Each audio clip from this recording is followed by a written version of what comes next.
right, we are live at Old set. Here we go. Temporary.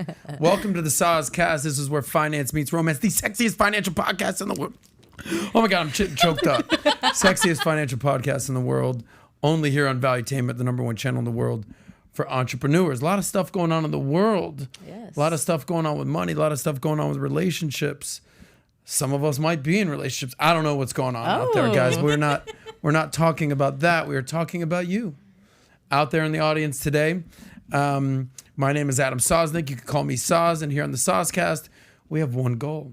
Pretty simple, Matt. We want to see you guys out there get paid, laid, and do it your way. This is where finance meets romance. That's what we do around here.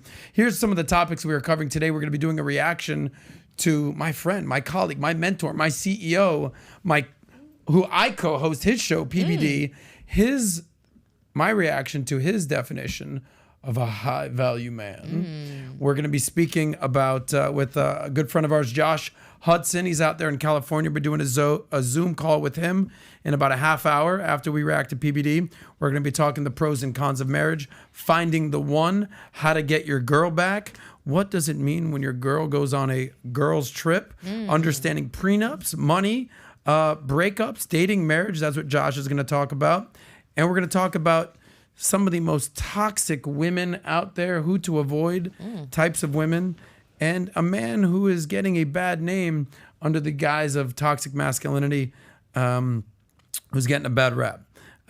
With that being said, we got a great episode today here. We got Natalia in the house. In the house. What's up? What's up? How we doing? I'm doing great. I'm super excited for today's podcast. We've got a nice guest, and we also have Miss Kelly Kell in the building. Oh, hi, Kels. So I'm Hello super again. excited. We got some female energy up in here today in the H quarters. Yeah, on that side of the table. The headquarters of on that side. Valuetainment. Relax with all that talk. I just want to take a moment and just appreciate, the set that this kind of started with me and you, Adam. So it all started. Yes. So, as you guys have seen, we do have our other set, but, that's under some maintenance at the moment due to the activities that's going to be taking place there. But other than that, I want to say make sure you guys like today's video, subscribe, share, do all the fun stuff because you don't want to miss the episodes we have coming and the episodes that is today. And I will be reading our chat, so give us some good chats. We have actually a really cool guest coming on in a few. So make sure you guys get all those things done. And I'm ready to get this party started. It's Friday. Nat's reading the super chats. I'll Kel's read 'em. on the 1s and 2s on the computer over there. I still don't think that Kelly is from New Jersey. She's way too sweet to be from New Jersey. I don't get it. I don't sweat I it. was born there. I don't understand how that happened. Needle in a haystack, Needle in a haystack. Here's what I want to get started on today.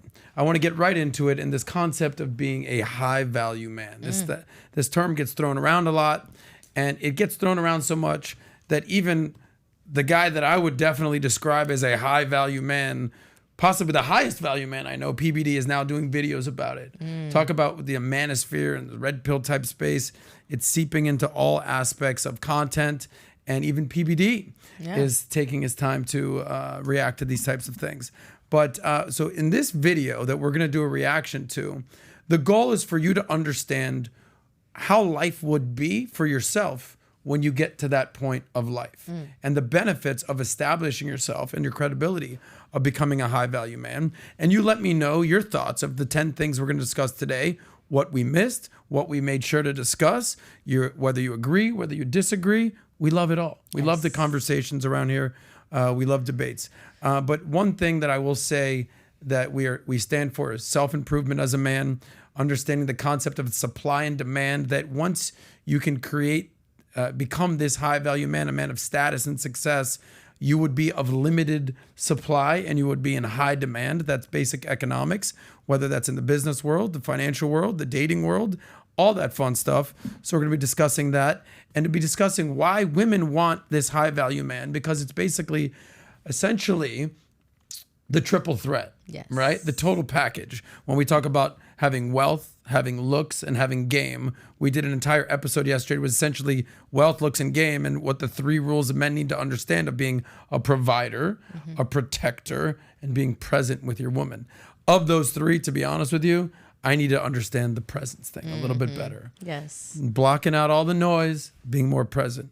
I've got the provider thing kind of on lock. I get that part. I understand about protector. I'm very protective about that. Yes. I'm working on being more present in the moment.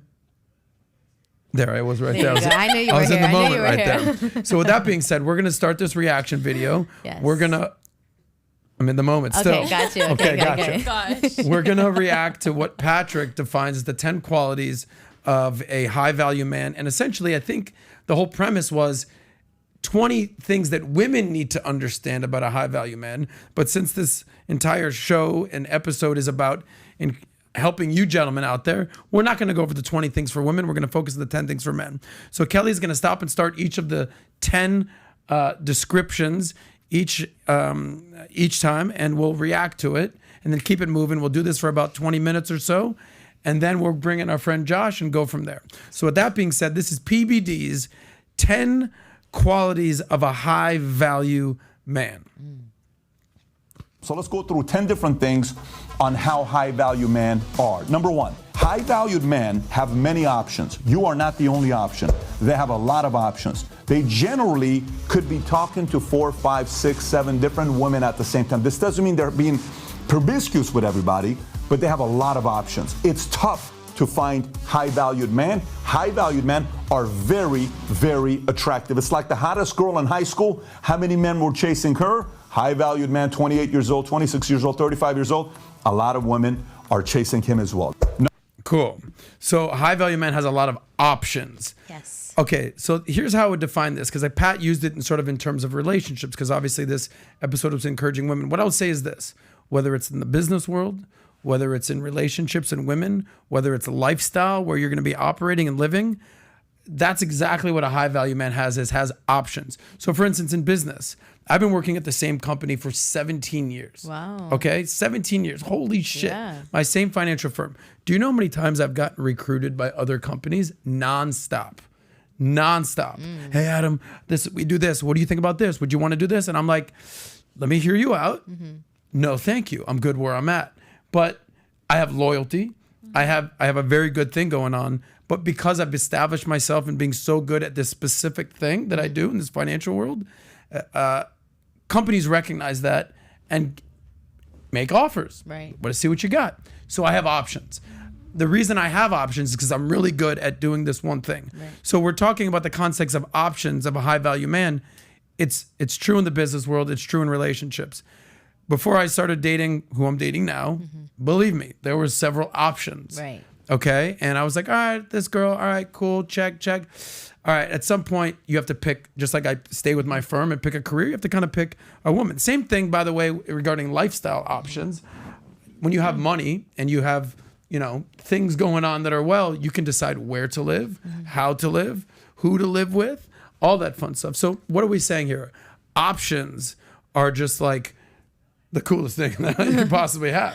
No, I have a question for you on that. Sometimes I think when there's a lot of options, what is your determining factor? Like, this is the route I want to take. Is there something specific that you are looking for? Is it just you weigh out all the different options you have? Like, what's a determining factor, and like, where are you at that point to make that final decision and go in? A great question. Sometimes too many options can inundate you and be like, oh, I'm talking to this girl and this girl. And it's like too much. Yeah. Or it's like, all right, I have this opportunity, or should I do this? It's like, whoa. So we have a rule around here. It's the rule of 3. It's like, keep it simple. All right, do you want to work here? Do you want to work here? Do you work here? What are the pros and cons? Do you like this girl, this girl, this girl? So kind of limiting that. So having too many options, it could be sort of daunting. It's like, if you ever go to the Cheesecake Factory and it's like, here's the menu. And it's like, holy shit. It's like, I got way too many options here. Yeah. I'll just take the hamburger. It's like too much to even process. You might even not just leave the restaurant. It's too much to process. But conversely, when you don't have any options or you only have one option, that is probably even worse than having way too many options. I agree. So I think that recognizing that options are a major benefit, and that is a side effect, or the major benefit of becoming a high value man is having these options. So relish it, appreciate it, don't take it for granted, and just recognize that options aren't always going to be there. So seize the moment, carpe diem. So that is my reaction to having options. Once you can build yourself up to a man, again, whether it's in business, whether it's lifestyle, or whether it's with women, options are a very good thing. And then choose wisely. Okay, number 2. To high-valued men, these are not desperate men. They have a lot of options. The last thing you're gonna feel from is desperation. So if you miss that 22-year-old guy that was all over you, clinging on you, you're not gonna get it from these types of men. If you want that, they're out there. If you want something like this, you're probably not gonna get that from them. Number 3. Okay. This is... I want to back that up a little bit. So desperation is sort of a byproduct of not having any options. Pat even said that. It's like, well, they have got options. Yeah. So, there's a famous financial saying that Dave Ramsey says. It says, when you're broke, you're desperate. And when you're desperate, you're stupid and you do stupid things. So to use that in terms of getting women, if you have no women, okay, you're desperate, and then you'll do stupid things even when you get a girl. So when you have options as a man, you're not desperate. You're like, please, can we go on a date? Because, at some point, a guy, no matter what, you're going to kind of like a certain girl or a certain job opportunity or a certain apartment that you want to live at better than others. But because you have other options, you will not be desperate and you will not show desperation. I would often say this to a friend of mine. He would say, so he was an editor, sort of freelance. And I would say, all right, so here, and he worked for me for a little bit. I'd say, all right, I'm paying you $20 an hour, and this is it. Well, I'm used to making $40 an hour. And I said, okay, well, then go take that job opportunity. Well, I don't have any other job opportunities right now. So you'll be accepting this $20 an hour job. He's like, all right, fine. Because he has no other options. So again, when you're broke, you're desperate, and you're desperate, you're stupid. Whether that's in finances, brokenness leads to desperation. You make stupid decisions. You don't have any other options. Same thing with dating women. So totally agree that a high-value man who has options, he is the exact opposite of desperate. I even think that rule is relevant to also women. I think a lot of the time, especially today, you see women who are in desperate places where they end up making decisions that do impact their life long term, like that's where a lot of people get into more of the promiscuous side of careers, and I think that also risks the value of what makes that woman as well. So I think that's a really important one that even you can see on both ends of the spectrum. So it's better to have the options than to be so desperate to where you kind of risk what your morals are. So I really like that one. I think we're recognizing that this options thing, another word for options is having a choice. Yes. If you have no choice, you feel limited. And that's when obviously desperation kind of starts to creep in and be displayed. So having choice and options is a beautiful thing. Number 3, Kels. Something like this, you're probably not going to get that from them. Number 3, this is a tough one to embrace. Their marketability and their value is just going to go up. The more they age, the more they succeed, the more they win, their marketability and value is going to keep going up. So you just got to keep that part in mind. There's not going to be declining. There's just constantly going to be increasing. The better they get, the wiser they get, the more they succeed.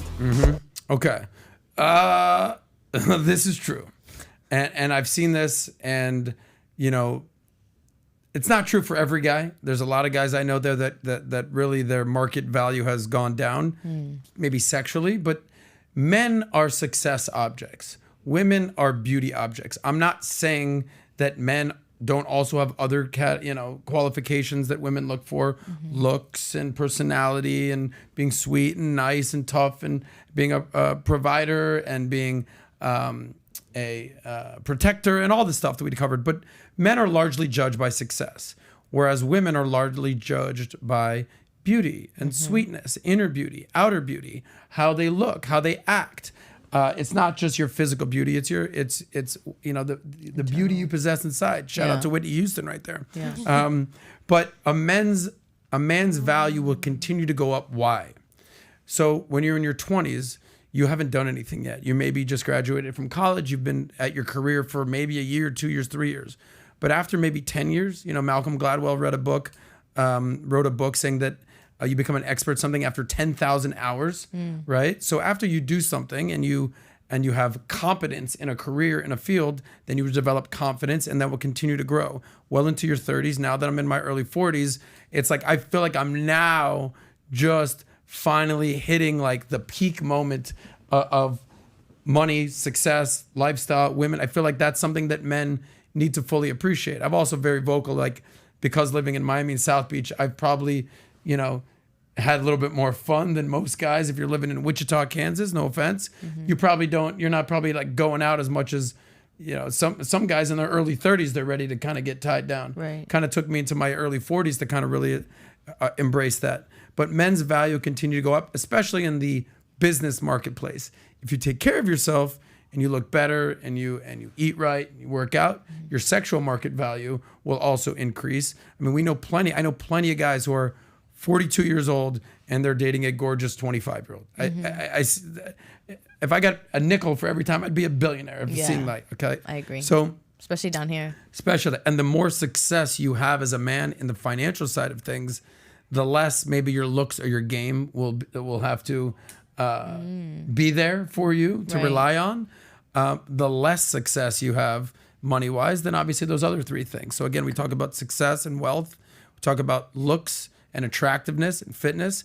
We talk about having game, and whether that's romantic game or comedic game or wit or smart or charm. This is sort of the trifecta and the total package. So what's my final message with this? If you're 22 and haven't reached your full potential yet, brother, I'm just hitting that when I'm 42. Yeah. So like, give it time and just keep working on yourself and keep improving and keep working on yourself and become a man of success and status. And then you will basically be of high demand. And surround yourself with people like that. I think that's a big one, like you say. That's why I hang out with you. Yeah. Yeah. You too, Kels. All right, that's number 3 is value continues to go up. So if you have not reached your full value yet, keep working. It will only get better. Side note, most men make the largest amount of their income in their 40s and 50s. So just think about that. It's because you've put in 10, 20 years of expertise and now you're reaping the benefits of it. So you're basically telling ladies, if your man is not you're basically, if he's in his 30s, hold out until he's in his 40s. Potentially. But if they haven't picked a path that they're starting to succeed at by 30, certainly by 40. Correct. Jump ship. Yeah. Okay, number 4. Number 4, they don't chase, they attract. So meaning, they don't mind courting because they want that. They want to court, they want to go through that process, but they're not chasers. So the whole thing of, let me do this 3 calls, he did this, I can't call him back, I can't pick up. If he does this, they don't play the chasing game. They're constantly attracting good people in their lives. They're not turned on by games. 1,000%. So there's a difference between chasing and courting and pursuing. So chasing, like, I have a rule. Like, if I get a girl's number, for instance, when I was doing the dating thing, 2 texts max. Hey, what's up? Nice meeting you. I think you showed me that too. Yeah. Hey, 2 texts max. Hey, what's up? How are you? Blah, blah. No response. Interesting. All right, maybe. You never what happens. Sometimes it's blue, it ends up green. You never know what happens. 1 more text. Hey, by the way, just checking in. If I don't get a response, we're done. After that. Yeah. If you go and say, hey, how are you? Excuse me, I'm busy. It's like out. Yeah. Right? Like a guy, when you can become that guy, high value man, that's what we're talking about right now. You're not, because you have options, because you're not desperate, because that that you're growing in success and stuff, you're not chasing one particular thing. And it works, again, the same thing with business. Hey, please, like in the deals that I do with my financial firm, I say the same thing every time. Hey, do the deal, don't do the deal. It's not going to affect me at all. It's your decision. And they realize, oh shit, this guy genuinely doesn't give a shit if we do this deal or not. I'm doing hundreds of deals right now. Would love to help you. Would love to be there for you. I'm going to deliver value. But if you decide not to do this, we're good. You guys understand what I'm talking about. If you're successful in real estate or successful in law, looking for clients, or if you're a production company, if you got things in the fire or you're spinning plates in relationships and one opportunity is like kind of playing hard to get or not interested in doing a deal, hey, we're good. Keep it moving. Yeah. I've got a lot of options going on over here. I'm not going to be desperate and I'm not going to chase. I'll attract it. Yeah. Right. And I'll court a girl or I'll court a client, but I'm not going to chase. There's a fine line. There's a major difference. Big time. And I'm going to be honest, I don't even think it's really attractive when men chase. Ooh. I think like too much of the like, hey, what's going on? And the third text and the fourth text and the sixth text, it's like, why didn't you get the message of me not answering? That's a message. So I think be wary of that. You know, girls, sometimes they may not want to like hurt your feelings and say like, stop texting me. So sometimes they'll just ignore you. And that in itself is a message. So just be wary of that. You know, you don't want to like overload trying to get a girl's attention because more than likely she's not interested at that point. Ooh, good note. That's what we got Nat here. Okay, Kels, number 5. Number 5, they're typically very confident. This doesn't mean they don't have any insecurities. This doesn't mean they walk on water. This doesn't mean they don't have any anxieties or different things like that. They may never share it with you, but you're going to get a feeling being around them that they're very, very confident. Why? Because to get that level of natural confidence takes years and years of hours to put into to believe you are valuable, that you produce that type of confidence. Okay. So we often say that competence, being good at something, having experience in something will lead to confidence. Right. And Pat hit the nail on the head.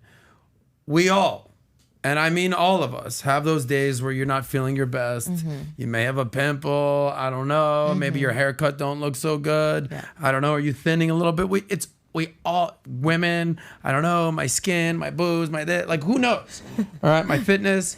We all have insecurities. Let's be real here. Yes. Some of the hottest women I know are the most insecure women I know. Facts, okay? Guys, we all get it. You know, they're going to be insecure about something, but if the overriding vibe that you're putting out there into the world is confidence, good things you will attract. Yes. So that is true. I would say that, you know, I'm very ambitious. I'm very confident. I'm very personable. There's certain qualities that I know I am good at, and I double down on those.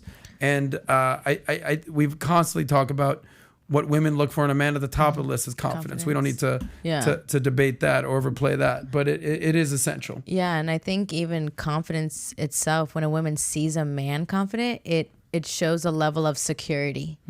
And, you know, women, when they're looking for a man and a husband, they're looking for security. And it's not only financially. You want a man that can walk in a room and feel like this man owns the room.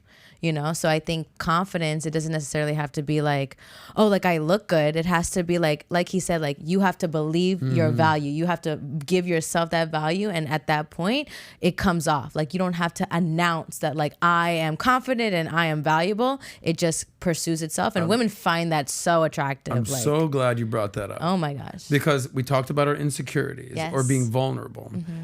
As a former stand-up comedian, public speaker, you know, loudmouth, some may say, I'm now officially realizing, hey, sometimes it might be better to say nothing. It might be better to just sit there and not announce, not be the center of attention. Again, we all have our issues. We all have our flaws. This entire premise is male self-improvement, whether it's financial, relationship, lifestyle, physique, all of it. That's something that I'm learning, that I don't always have to be talking. Sometimes just sitting there stoically and observing. It's a very good. Sometimes the exact opposite. If you're too stoic and you don't talk enough and you're a wallflower, it's like, speak up, buddy. Correct. So find that balance between what's too loud, what's too quiet. You know, women like mysterious, yes, but they don't want you to be a psychopath who never speaks, okay?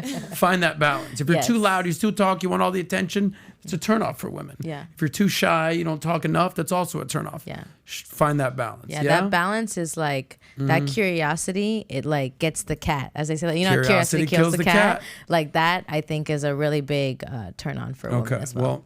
We're halfway there, and if there's one thing I stand for on this show, we're not hurting cats. I agree. Okay? We're Valuetainment. We are nice to the kitty cats. Exactly. Meow. Do it again. Okay, do it again. Meow.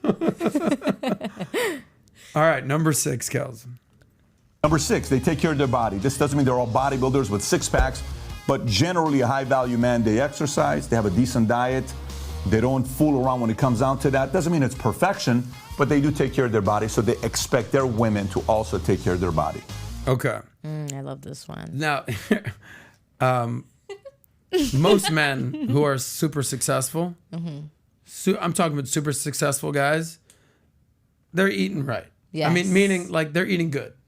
So they may have a little bit of a dad bod going on. I love it. And I think there it is. I think love women it. I can love appreciate it. that. So like, I'm not talking about, so super successful guys, don't feel bad if you don't have a six pack, abs, muscles galore. Just look good in a suit. Yeah. That's all you have to be. Don't be overweight. Don't be sloppy. Don't be gross. Look Keep look your good. hygiene well. Yeah. I'll tell you right now, I'd rather be super successful and have a little bit of a belly than ripped, shredded, and living paycheck to paycheck. Yeah, Facts. it's true. Okay? So, look at PBD. Big, strong guy. But he doesn't exactly have a six-pack going on right now. But I would trade places financially with PBD any day of the freaking week.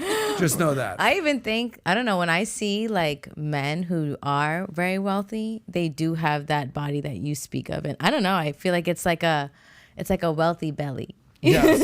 A wealthy belly. I just ate steak and pasta. Yes, last night. but like this man is taking care of himself. He looks good in a suit, even looks good like, in a bathing suit and everything. But it's like, there's something about it that's like, you don't need a full clean cut 6 abs to be like, oh, you're taking care of yourself. Yeah. There's just something about that belly that's What were you going to say, attractive. Kels? It's like historically proven in all these old portraits of like kings and queens and women, they're slightly overweight or even overweight because that was a sign of wealth. That was having money, you're eating well, you look beautiful. Yeah. That was a sign of beauty and wealth. Right. Yeah, that's like also in whether it's Japan or Southeast Asia, the fairer skin you are as an Asian shows the more successful because you're not out working in the fields. Right. You're in the house. Oh my gosh, I'm brown. Okay, but you're not. Don't worry.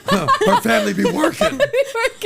Listen, if there's one thing that we know about Natalia, she got strong work ethic. Her family man, that's be so funny. working. Well, shout out to you and your work ethic and your beautiful brownness. Morena. Yes. But careful, there's always a fine line between like, being like a little belly and then being unhealthy. Correct. So just be Correct. mindful of that. Yeah, I ran into, I'll say this, I ran into, a buddy of mine ran into an ex of mine. Okay? And they took a picture together because, I for the most part, by the way, be very weary of if you're dating a girl or a guy for you girls out there, and they talk about, oh, I fucking hate him. He's an asshole. It's like, all right, that was your last. Yeah, he's an asshole. What about the one piece of shit cheated on me? It's like, track record. Why is every guy you talk about you hate him? Yes. Okay, full disclosure, dated a bunch of girls in my life. I guarantee you call every single one of them. What do you think about Adam?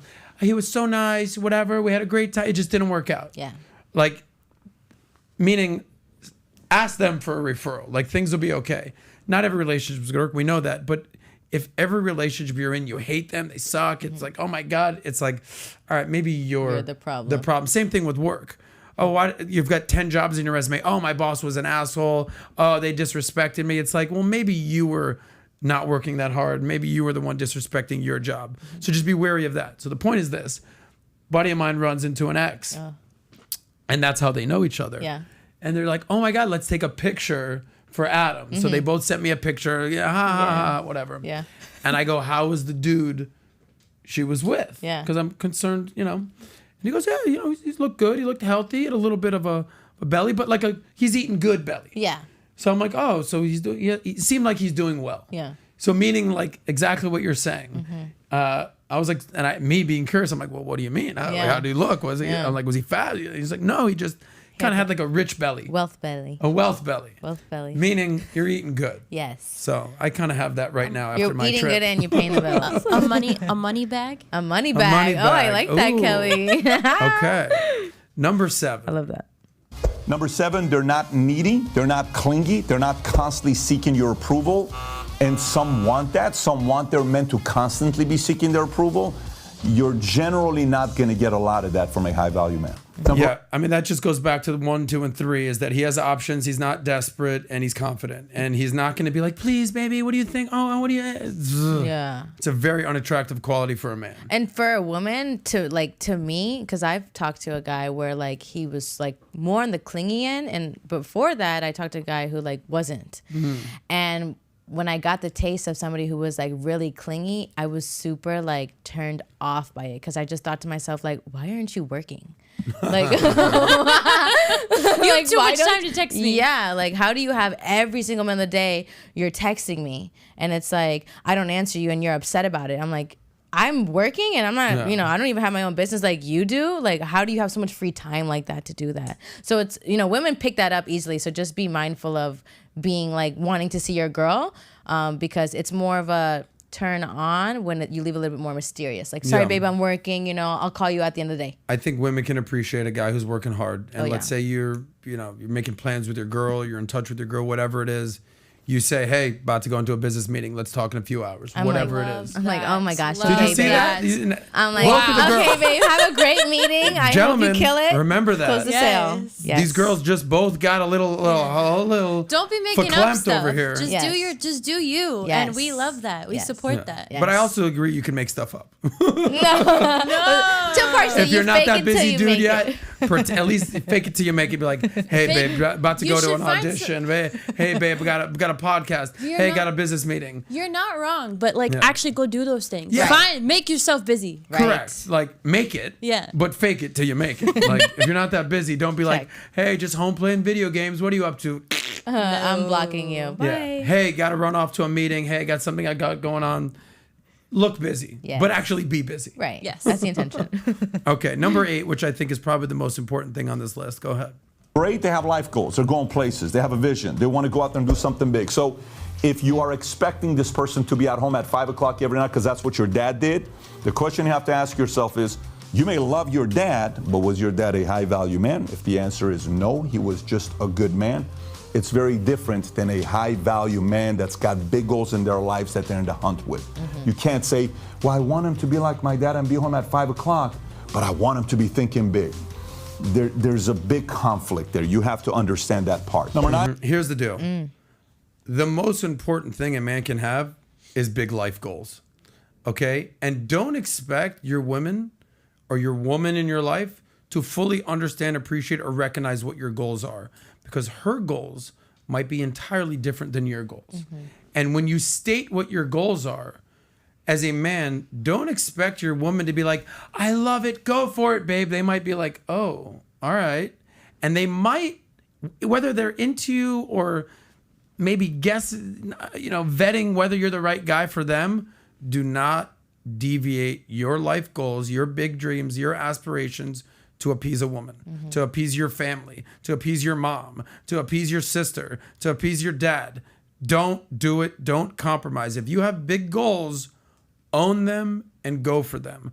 I'm telling you right now, I've been in relationships that have not worked out. And every single one of them, I said, I want to do this. I want to do this. I want to do this. And they weren't exactly like, you got it, babe, go do it. Like one was full on like, yeah, good luck with that. Starting this podcast 6 years ago. No way. So where are you at now? Look at you now. Okay? I'm just saying. That was the same girl that ran into the friend, by the way. No. Swear to God. Wow. So, if you've got big goals and you've got big aspirations and you have big dreams, go get that. They say chase success, not women. Yeah. If there's something you want to accomplish, your girl or the girl you're talking to may not be on the same page as you. I promise you this might be controversial. Your goals, your dreams are going to get you a lot further in life than whatever girl you're with.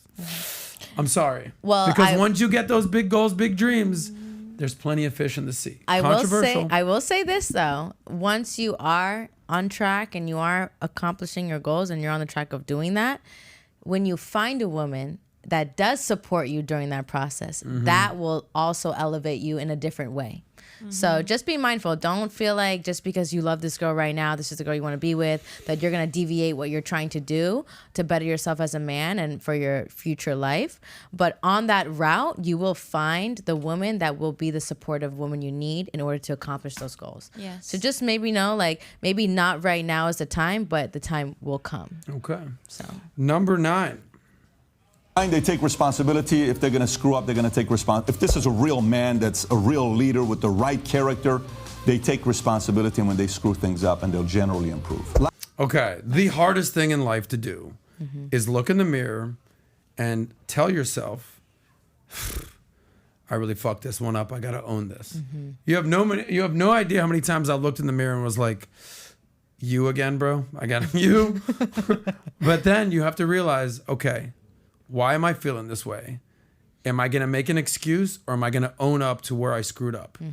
And the guys that succeed take ownership. They get through it. And oftentimes they get better because of it. And they don't lament, and they don't live in the past. And they say, all right, something happened. Let me understand why this is happening to me, why I screwed up. Let me own this, apologize if needed, move on. They don't dwell. They don't wallow in it. They keep it moving. We're all going to screw up. We're all going to have issues. Own up to it, move on. It's the best thing that I could tell you. Take responsibility and accountability.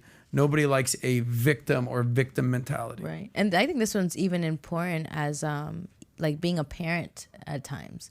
You know, when you are like having, I'm saying this out of experience from my parents, sometimes when they would scold me on certain things and I wasn't wrong, right? They would have to own up to, hey, you know, I'm sorry for addressing you in this way. And when they would do that, it would create me to have a little bit more respect for them. Like, wow, you know, like you are someone who is leading me. You know, I look at you as like, you can't do no wrong and you know everything that's right. So for you to, you know, take that understanding that you messed up, it makes me trust you more. It makes me like, okay, wow, like you can recognize when you do great and you can recognize when you do bad.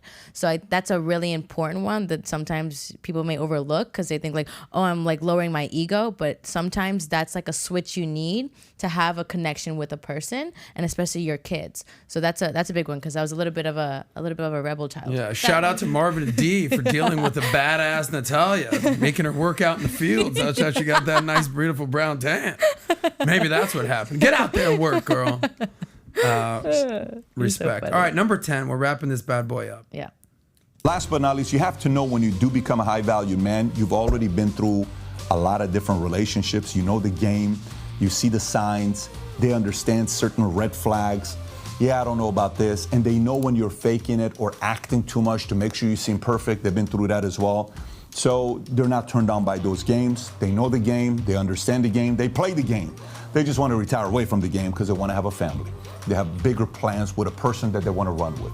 So understand that part, that they're very clear about how the game goes. So now, before I get into... Okay, cool.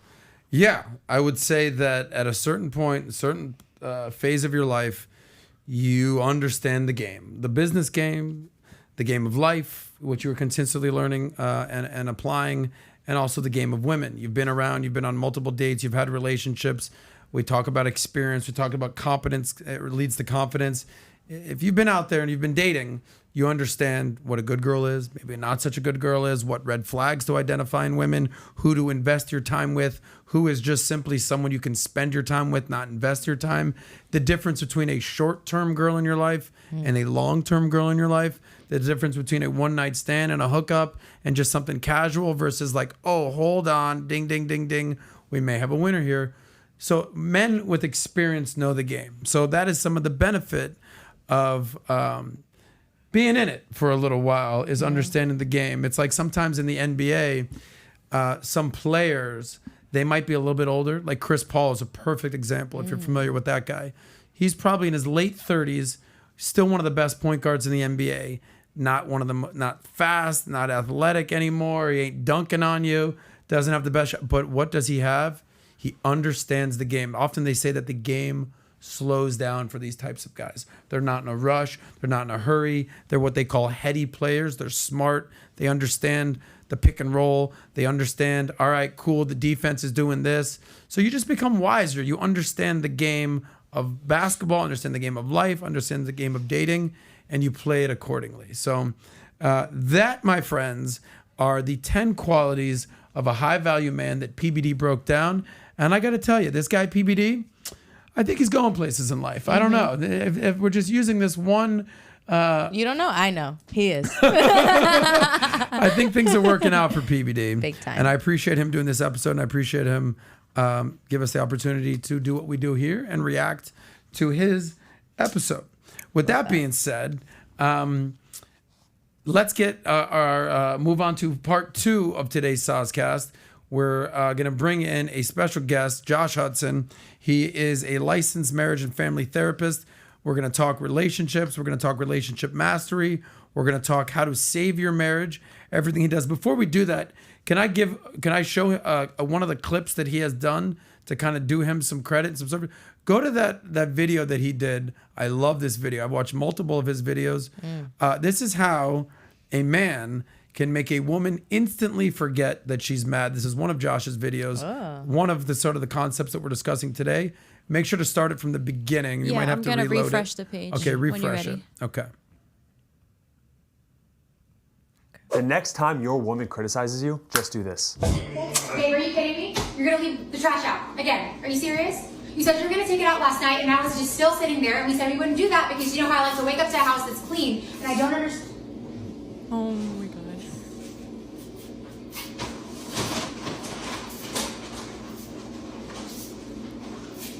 Most men would argue, complain, defend themselves, and go into a demon dialogue with their wife. This man is brilliant. He simply gave his wife love in that moment, which is what she wanted, and did exactly what she complained about. And look at her response. If you want more tips on how to deal with your wife's criticism, pass her tests to gain attraction. Follow for more. Wow. Did you ladies like that? Okay. Let's bring Josh in. We've got a lot of questions for Josh. Let's get the Zoom going. Josh, can you see me? Can you hear me? How are we looking? Kelly, you're muted. We're muted. Hold on. There we go. Josh, can you hear me now? Yeah, I sure can now, yeah. All right, looking good, buddy. I got a lot of questions for you. I just gave you a proper intro. Licensed marriage and family therapist. You focus on relationship mastery and how to save your marriage. We just played one of your clips. Did you see the one that we just played? Okay, you got the women over here. You got the women over here swooning on how a man should handle his woman when she is upset. We're going to talk about a bunch of different topics today, but let's hone in on that. What is it about just getting up, not arguing with your woman, giving her a kiss, showing you a lover, and then doing the task that she's annoyed with and just walking out the door? By the way, the baby was even like, holy shit, I know. Daddy, you killed it. So give us a little glimpse with that, and then we'll open up to a larger dialogue. You know, what I've noticed is, us men and women have more commonalities and differences, but one of the key differences is the way we communicate. And what I always tell my clients is that every criticism is a request in disguise, right? And so if you can look at it like that, it's like a lot of men will want to logically defend themselves. But if you can see that her complaint is just asking you of something, because women tend to be more indirect with the requests, you just do the thing and no complaints, and she feels loved in that moment, and that's how to solve the problem. So give me that little piece of advice. Yeah. Every criticism, complaint, nag, however you want to define it, is a request in disguise. So how should a man process that criticism and complaint? Because we've all been there. Baby, why didn't you do this? And like in that moment, you're like, no, I was just trying. You just want to shut your mouth and just sort of process it? Or do you have to practice stoicism? I feel like you cannot match a woman's emotions with more emotion. Mm-hmm. So what is it? I mean, if you think about it, if she's literally in her brain, the blood's flowing to the thalamus, or the emotional center, the amygdala, it's like meeting her at that level, it's just going to be fire and fire, right? And so I tell guys, stay calm. Remain calm and recognize that it's not the content of what she's upset about, but the emotion, and you got to respond to that emotion, right? So it's like a lot of men, they hear a wife comes home and she's like, you never listen to me, or you never take out the trash, right? As an example, he's going to be like, I took it out last week. What are you talking about? Like, correct me if I'm wrong, but most women understand that she doesn't really mean never or always. It's just how she feels in that moment. She feels not understood or not respected or appreciated.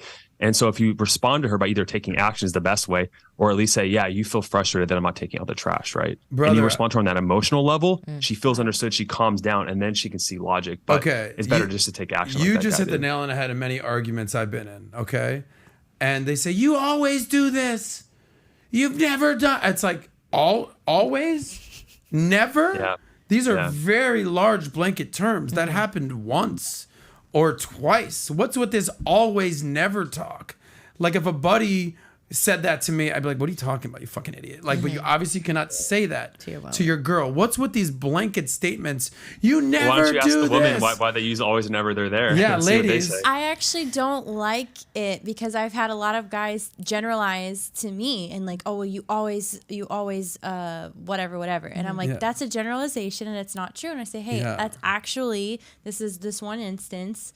but I don't like them ever. I don't like to say always and never. Do you have a tendency of saying that out of like being upset?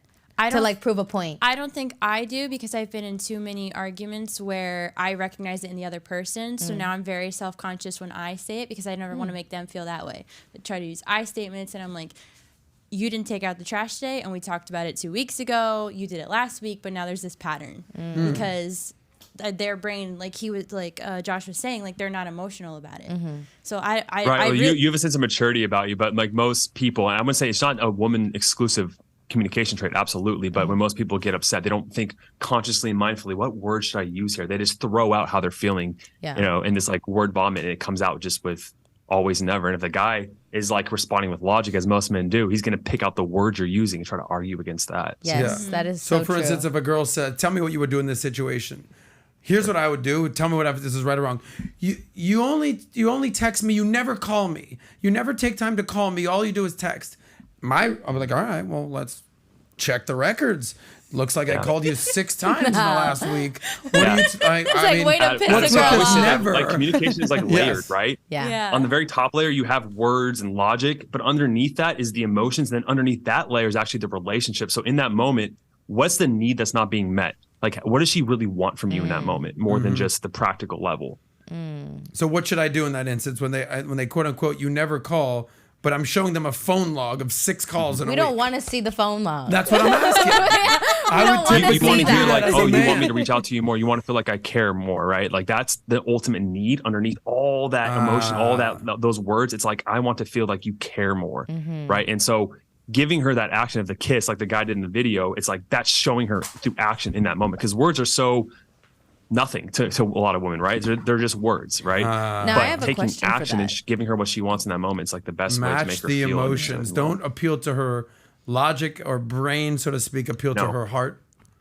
You can appeal to her logic when she's calm, right? Yeah. Like it's like I always tell guys, like there's like this storm of emotion going on, and inside that storm is like the nugget of truth. Yeah. It's like you got to let that storm, the dust settle, and then you can talk about the logic. But first, seek to understand, then be understood, as Stephen Covey says. And if you give her that understanding, she does calm down, right? And you're able to talk logically. But a lot of guys will go to the logic right away and just makes it worse. Quick question on that. So in that case scenario, like you gave the example, like he went and he kissed the girl. What would there be a different reaction if he said, I'm sorry, and then did it? Would it kind of make it seem like, would that validate like how she's feeling? Like, is that a wrong way for a man to do it? Like, should he not apologize, or should he apologize? Like, what would you say? Because sometimes like I feel like in those moments the guy would be like, okay, baby, I'm sorry, like I'll do it right now. And then I think maybe to a woman it's like, yeah, I'm right. So like, would you say that hurts that? That totally depends on like how often the guy said I'm sorry. If he says I'm sorry every single time he messes up, it's white noise to her, right? Yes. But if it's like he says sorry once in a while, and like he says, like he looks her in the eyes and says, I messed up, my bad, and then he goes and does it, it's completely different, right? Yeah. So I think it's contextual on the relationship and the person, but it's never wrong to apologize, but just you don't do it to just compulsively throw it out to calm her down, because that's different, right? Such a good point right there. I'm gonna use a sports analogy. Yes. Are you a sports guy? What sport do you play? Anything?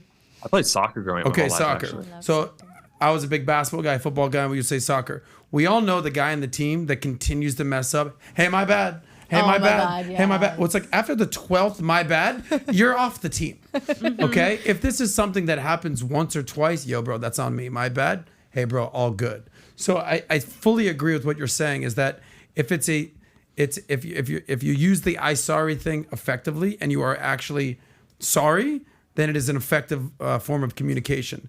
But if it's, hey, my bad again for the 15th time this week, we're probably going to identify a major problem right now. Okay, so be careful with your sorries and use them sporadically or effectively. Anyway, we got Josh Hudson here, licensed marriage and family counselor, a therapist, saving marriages. Here's what I want to do with you today. I want to talk a little bit of money in relationships. I want to talk understanding the difference between dating and marriage, and how to get your girl back if you do break up. So here's what I want to start with. So there's an article on Forbes, and we'll I don't even know if you have it. I'm going to pull it up. But basically, a psychologist breaks down the 12 reasons why couples break up. So this is where I wanted to pinpoint. So, and I kind of broke down the 12 into like 3 or 4 categories. Number one, we can get it off there, Kels. It's all good. Okay. Number one, they grew apart. They had different interests and they were having too many arguments because of it. You can pull Josh up.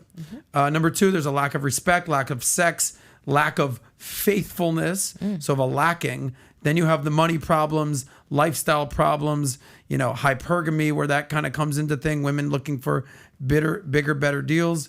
Then you got not sharing in the housework, not having children as some of the few. And then there's some major red flags: domestic violence, drinking, drugs, gambling.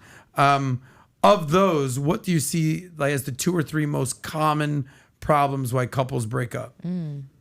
Yeah, I feel like a lot of those are very correlated. They have a lot of overlap with them. And it's funny because I have this like giant document of like hundreds of onboarding calls of like, and I always ask guys, like, what are the top issues your wife would say caused the marriage to fall apart? And I can tell you like, quantitatively what they are.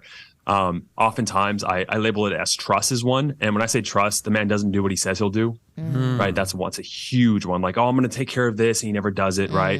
Or I'll be here on time, doesn't do it, right? So not following through with his word. Yep. Right. The second one is communication. And we kind of touch on that a little bit, but a lot of guys will use logic, not understand their wife, and she doesn't feel emotionally safe, like she can open up to him. Right. And I say the third one is a lack of leadership, right? A lot of guys, when they first met their wife or girlfriend, it's like they were this man on this purpose. They had qualities in him, this confidence, this, being, not really dependent on her. But over time, after the wedding ring comes on, I think they get this like illusion that, love is unconditional, which is a bitter pill to swallow for a lot of guys, but they kind of slack off and they don't stop making decisions. They stop leading in the relationship and the wife loses passion toward him.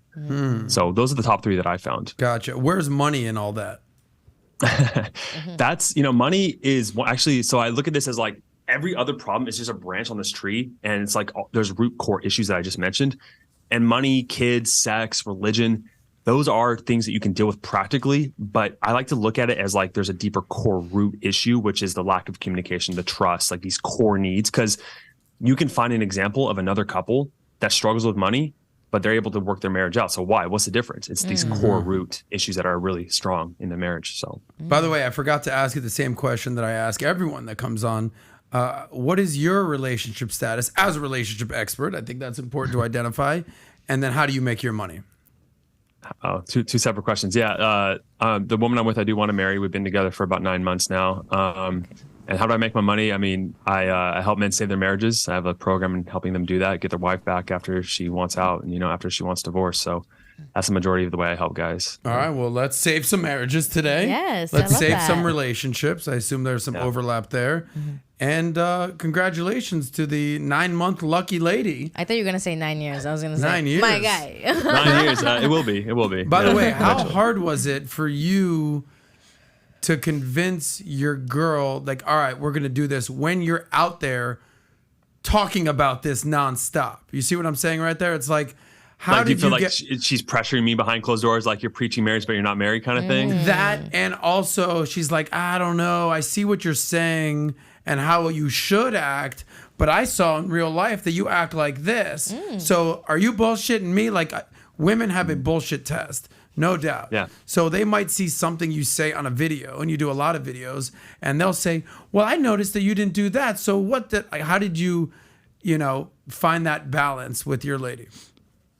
No, yeah, she's a beautiful gift, calling me out every single day, and I love that. Absolutely, she keeps me on my toes. And I always say like the best way to learn something is to teach it, right? Yeah. And so like through her and through teaching these guys every day, I get a constant reminder of how to show up in the relationship. And of course, I'm not perfect, but I've made plenty of mistakes and I've learned from them. So, So when she does call you out on your bullshit, how do you? Why do you view that as a positive or a benefit?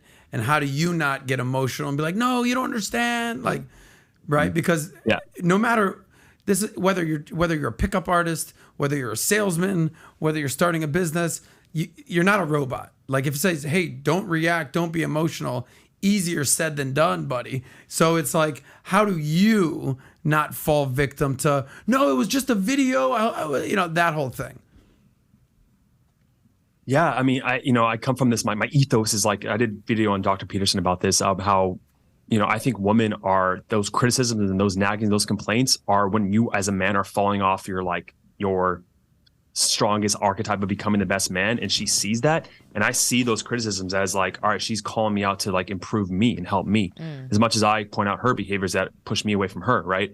And so if you see a relationship as you guys are bettering each other, and there's only certain qualities that can be improved in a relationship context, when we do argue, it's like I come from the framework of she's not attacking me, she's trying to help us grow together. And starting from that presupposition is foundational in you guys being successful together. Gotcha. You're not taking seeing it it as a personally. personal attack. You're not a personal, exactly. You're not saying a personal attack. It's for improvement. All right, let's get into some of these questions. This has been a great little intro, that video and the background of your relationship. So listen, I know because this is a podcast that definitely focuses on finance and money and success, I kind of want to start there and then get into a little bit more relationships, lifestyle, and finding your lady and whether the one exists. But let's start with money. So we all know that financial issues are all in any top 10 list. Money problems are going to be there in a relationship. On some lists, it's number 1 or 2. On some things, it's 7 or 8. But it's in a top 10 list, money. So we all know that's a major factor in divorce or breakups. So I kind of want to get to the heart of the issue. So you even dating your woman for 9 months. There's people just starting out in a relationship right now. There's marriages that have been there for years. What do you think is the most effective approach to having that financial conversation and having a financial balance in your life? Yeah, I mean, every situation is different, but I can just, I guess, self-disclose here. And I told my girl that, if she wants to live a traditional kind of role, then I will completely provide for her financially if she wants to be that role of like staying at home, taking care of the kids. But if she wants to make her own money as well, then she will contribute to the bills, right, and to the house. And so I think some women do want the best of both worlds, and to a lot of Western women especially. And I think it all comes down to just setting expectations from the beginning of the relationship, because let's admit it, no one really likes to have the conversation about money. So we put it off, and you put it off. But this comes down to just developing the skills of setting boundaries and having expectations, clear communication. And as long as you guys know those boundaries, you know when you're crossing them or when you're not. And I think a lot of people, they just fear having that conversation from the beginning of the relationship, and they kind of just let it slide by the wayside until problems arise. Very interesting that you said that, Josh. I want to stay right there because there's this whole conversation and debate or critique, especially in the Manosphere and the red pill community, which I work within, and I interview a lot of these guys. And there's this debate of a traditional woman, a compliant woman, a woman that sort of listens to her man, a housewife type of woman, and a modern woman or a boss babe or a girl boss. And what you're basically saying is, no, I'm going to give you the choice of what you want to do. If you want to be more of the traditional housewife role and not contribute financially, here's what I expect of you. If you want to have a career and make money, then I'm going to want you to contribute to the bills. How do you have that conversation? Because it's almost like you're empowering the woman. You're giving her a choice. You're not saying, this is what I want. This is what I want. It's almost you're identifying the type of girl you want, who you want to be with, and then having that underlying conversation of like, okay, what's next? Because money is important. Are you contributing? Am I being the provider? Are we splitting this? How do you have that conversation? And what's so important about giving her that choice? Yeah. So, I mean, I said it verbatim to her, those exact words. So that's how I had the conversation. But I look at things on a spectrum from like, you have the passive, people pleasing, nice guy who sets no boundaries and is very indirect. And the other end of the spectrum, you have the guy who's like, gives ultimatums, super controlling, says, no, you have to be this way. I teach guys, it's like, think of it like this. You have your clear boundaries and borders, but you give her autonomy to choose also. And that's like that perfect balance of being like assertive, but confident, right? And so I want to give her full autonomy. It's like, what life do you want to create? Like, how do you see your day-to-day life with me? Are you just taking care of the kids, or do you want to make money and I can help you build your business and you can contribute? Whatever her needs are, I want to help her meet those needs. But yeah, I'm going to give her that freedom. And I think a lot of guys should approach from that angle, because if you come from a place of abundance yourself, you're like, I can take care of myself. I'm not coming into this relationship half empty, trying to get her to fill me up. But like, I'm here, I'm full, and like I can help her, support her. She's more likely to do the same from me to you. So I think if you start from there, it's really good. But I think having that like balance between the boundaries of like autonomy plus here's what I want from you, that's like the best mix between the two. What is this hand motion you're doing? So that's how I draw that, right? Yeah. So like, if you like I'm have from a guy Miami, on this that's sort of the U. That's the U right there. Shout out to the U right here. No. Yeah, what is that? So like These are the boundaries, right? So it's like, this is the behavior I accept. This is what my expectations are for you. If you cross this, then you violate my boundaries, and that's a different conversation, right? But a lot of guys, they'll try to like suffocate the woman and say, you can't wear this, you can't go out. I heard a lot of guys red pill, oh, a girl can't post Instagram photos of her in bikinis because that's just like advertising to other guys. It's like, okay, that's you're over here, dude. Like, you can't really control too much of what she posts, right? And if you have that expectation, I think she's going to try to rebel because it shows insecurity in your part. That's my perspective. But if you have the guy over here where she's like straight up saying, hey, like, come meet me at the bar tonight, and she's going out every single weekend, but this guy over here is like, he feels bad about it, but he's afraid to address that conflict. That's also not good either, right? So there is that healthy middle ground, is what I'm trying to say. We're going to say that. Yeah, I was going to say, what if a guy is coming from it in a perspective of like, I want to protect her, her privacy, so that like there's value in privacy. So like I can see why a guy would say like, I don't want my girl posting like bikini pictures all over the place because like there's value in the privacy of it. So I don't know if I agree with like that statement per se.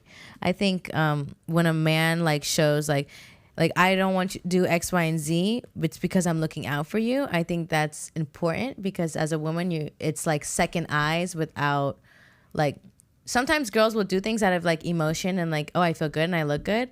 But a man will look at it like as, I want to protect her. I don't want her to make a decision and then it go down the wrong path. So I think there's like a fine line, I guess, like you said, maybe like in the middle. And because especially today, like with women being so promiscuous, I think that's more of a common thing today. So I don't know. I think privacy in that, I don't know if I agree with all that all the way. Yeah, there's a line, of course, but like, I mean, protecting her from what? A guy sliding into her DMs or what? Not only that, I think just like keeping the value and the class of the woman.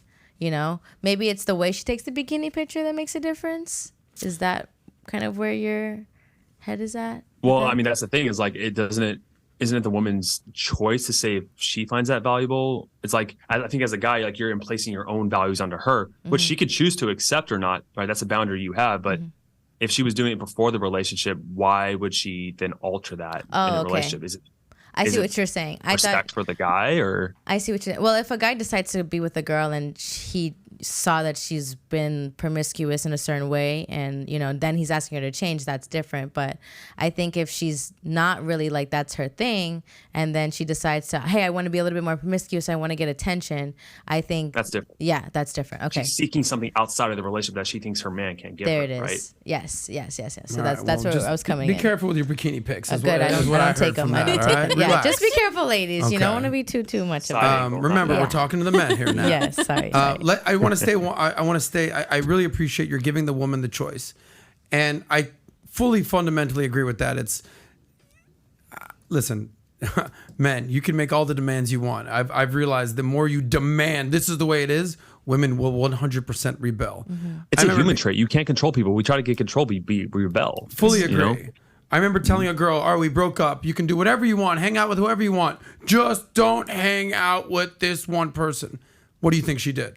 It's exactly what she did. So no it's one like likes the dad control. saying, don't have that boyfriend anymore, and she like wants him more, right? 100,000%. So you're giving women a choice, and you're allowing them to make the best decisions. And I understand that you're giving the boundaries. So let me stay on those two completely different binary options. On one choice, hey, if you want to be the traditional woman, stay home wife, right? You're going to be Josh's baby mama, wife, stay at the house, all that. All right, there's that. And then the other option is obviously you want to work, you got to contribute. Financially speaking, how would that work in your life? Obviously, and just maybe it's not even your life, for most men's life. For that dude that the woman is staying home working, are you contributing 100% to every bill, every expense, every little thing that you got to pay for? And then conversely, how would it work for the woman who is actually also making money? How much would you actually have her contribute to? Give me that balance. I wish I can give you a best practices. Like scientifically, this has been proven 80-20 split, 70-30. But it really comes down to the individual, right? Like if I'm pulling in, let's say $1 million a year, right? And she's pulling in her side business, $100,000 a year, optimistically. It's like she's making what, like 10% off what I'm making. Does she contribute 10% of the total bills? I mean, that's fair, but it all comes down to a conversation between the two of you. What is fair?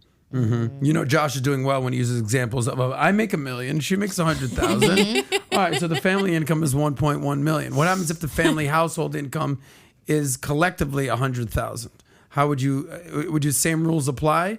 Meaning like, all right, Where the wife is making 10K a year? exactly. I think they should go make not some good compute. investments and make some more money together. So you want your woman to make some money.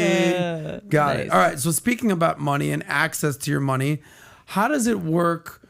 All right. So let's say you're dating and maybe you're getting engaged and now you get married, or maybe not even married yet. Access and trust are very big things. Okay. We're talking trust. We're talking access to accounts. We're talking passwords. We're talking she's getting her own credit card now. We're talking you're getting full disclosure. How does that work? Because a lot of times that has to do with, as a man, you need to be very comfortable and trust your woman. How does that work within a relationship, in your opinion? Yeah, man, that's an interesting one. Like, I think I'm going to circle back to my original point of like setting those expectations and having that brutal, straight, honest conversation in the beginning. Like, if I give you a credit card, I'm going to put a $3,000 limit on it per month, right? You know, and it's like, is that fair? Is that justified? You know what I mean? And you just have, and then like, I know some people, like a guy will have a secret account, right? That he doesn't tell his wife about, that he's just like saving just in case. And then the wife finds out. That's a huge fight. So I think it comes back to the principles of just honesty and having those conversations, right? Those difficult conversations. You know, you can apply the same thing with sex, right? Like we assume that like someone wants sex this amount or that amount, right? Or how to raise the kids. And it comes back to, if you learn the principles and the tools and the skills to have a conversation about anything, understand her needs, your needs. Look, I'll say this, Admiral, look. Relationships are simultaneously the easiest and hardest thing in the world. They're the easiest thing because it's all about knowing your needs and telling that person and expecting them to meet them. But the difficulty comes in all the emotions and fears involved in rejection, and right? And so I think if you can learn those basic skills of communication, then the rest of this kind of becomes automatic. Yeah, I like what you said there. It's the easiest and hardest thing to do. I also think at the same token, it's also the best and potentially the worst thing that can happen in your life. We all know that. We've all been in love. We all have had heartbreak. Yep. Love it ain't easy out there. The girls are crying over here right there, Josh. Let's not go there. So, but to stay on that is the effective communication and being upfront. But you need to trust your girl if she's got access to your passwords. She knows all your bank account information. You know, how many people in your life know your passwords, know your net worth, know how much money you got in the bank, know where the skeleton, you know, the bodies are, so to speak, the skeletons in the closet. That's a very, very slippery slope right there on the trust factor. How are you going to do that? She's trusting you to provide and protect her every single day, right? And that's a huge trust element as well. It goes both ways. How are you going to handle that in your relationship? All that. When is your girl going to get access to the credit card and to the passwords, Josh? I love the fact that you're not married yet and you want to get married, because it's not like you're literally going to have to do these things. So it's like I'm almost throwing obstacles and tests in your way that you're gonna have to apply in your life. That's what I'm enjoying about this right now. Yeah, no, I mean, like, look, I have a very, I hate this word, but I have a very Buddhist approach to life, right? Where it's like, you know, it kind of is what it is. And I, in terms of like what I'm going to do with her, she knows the plan that I have set, right? Like marriage at 37, all these things. I'm moving in with her this year. And it's like, I'll slowly start taking care of stuff for her, one thing at a time. Like I'll pay for all the rent, and then I'll start paying for, you know, the gas and stuff. And it's just like it's a building of trust over time, right? And so it's like I give you this new echelon of like commitment to you. Do you abuse it, right? Do you take advantage of it? Do we trust each other both? I think a lot of people, they just kind of rush into it all.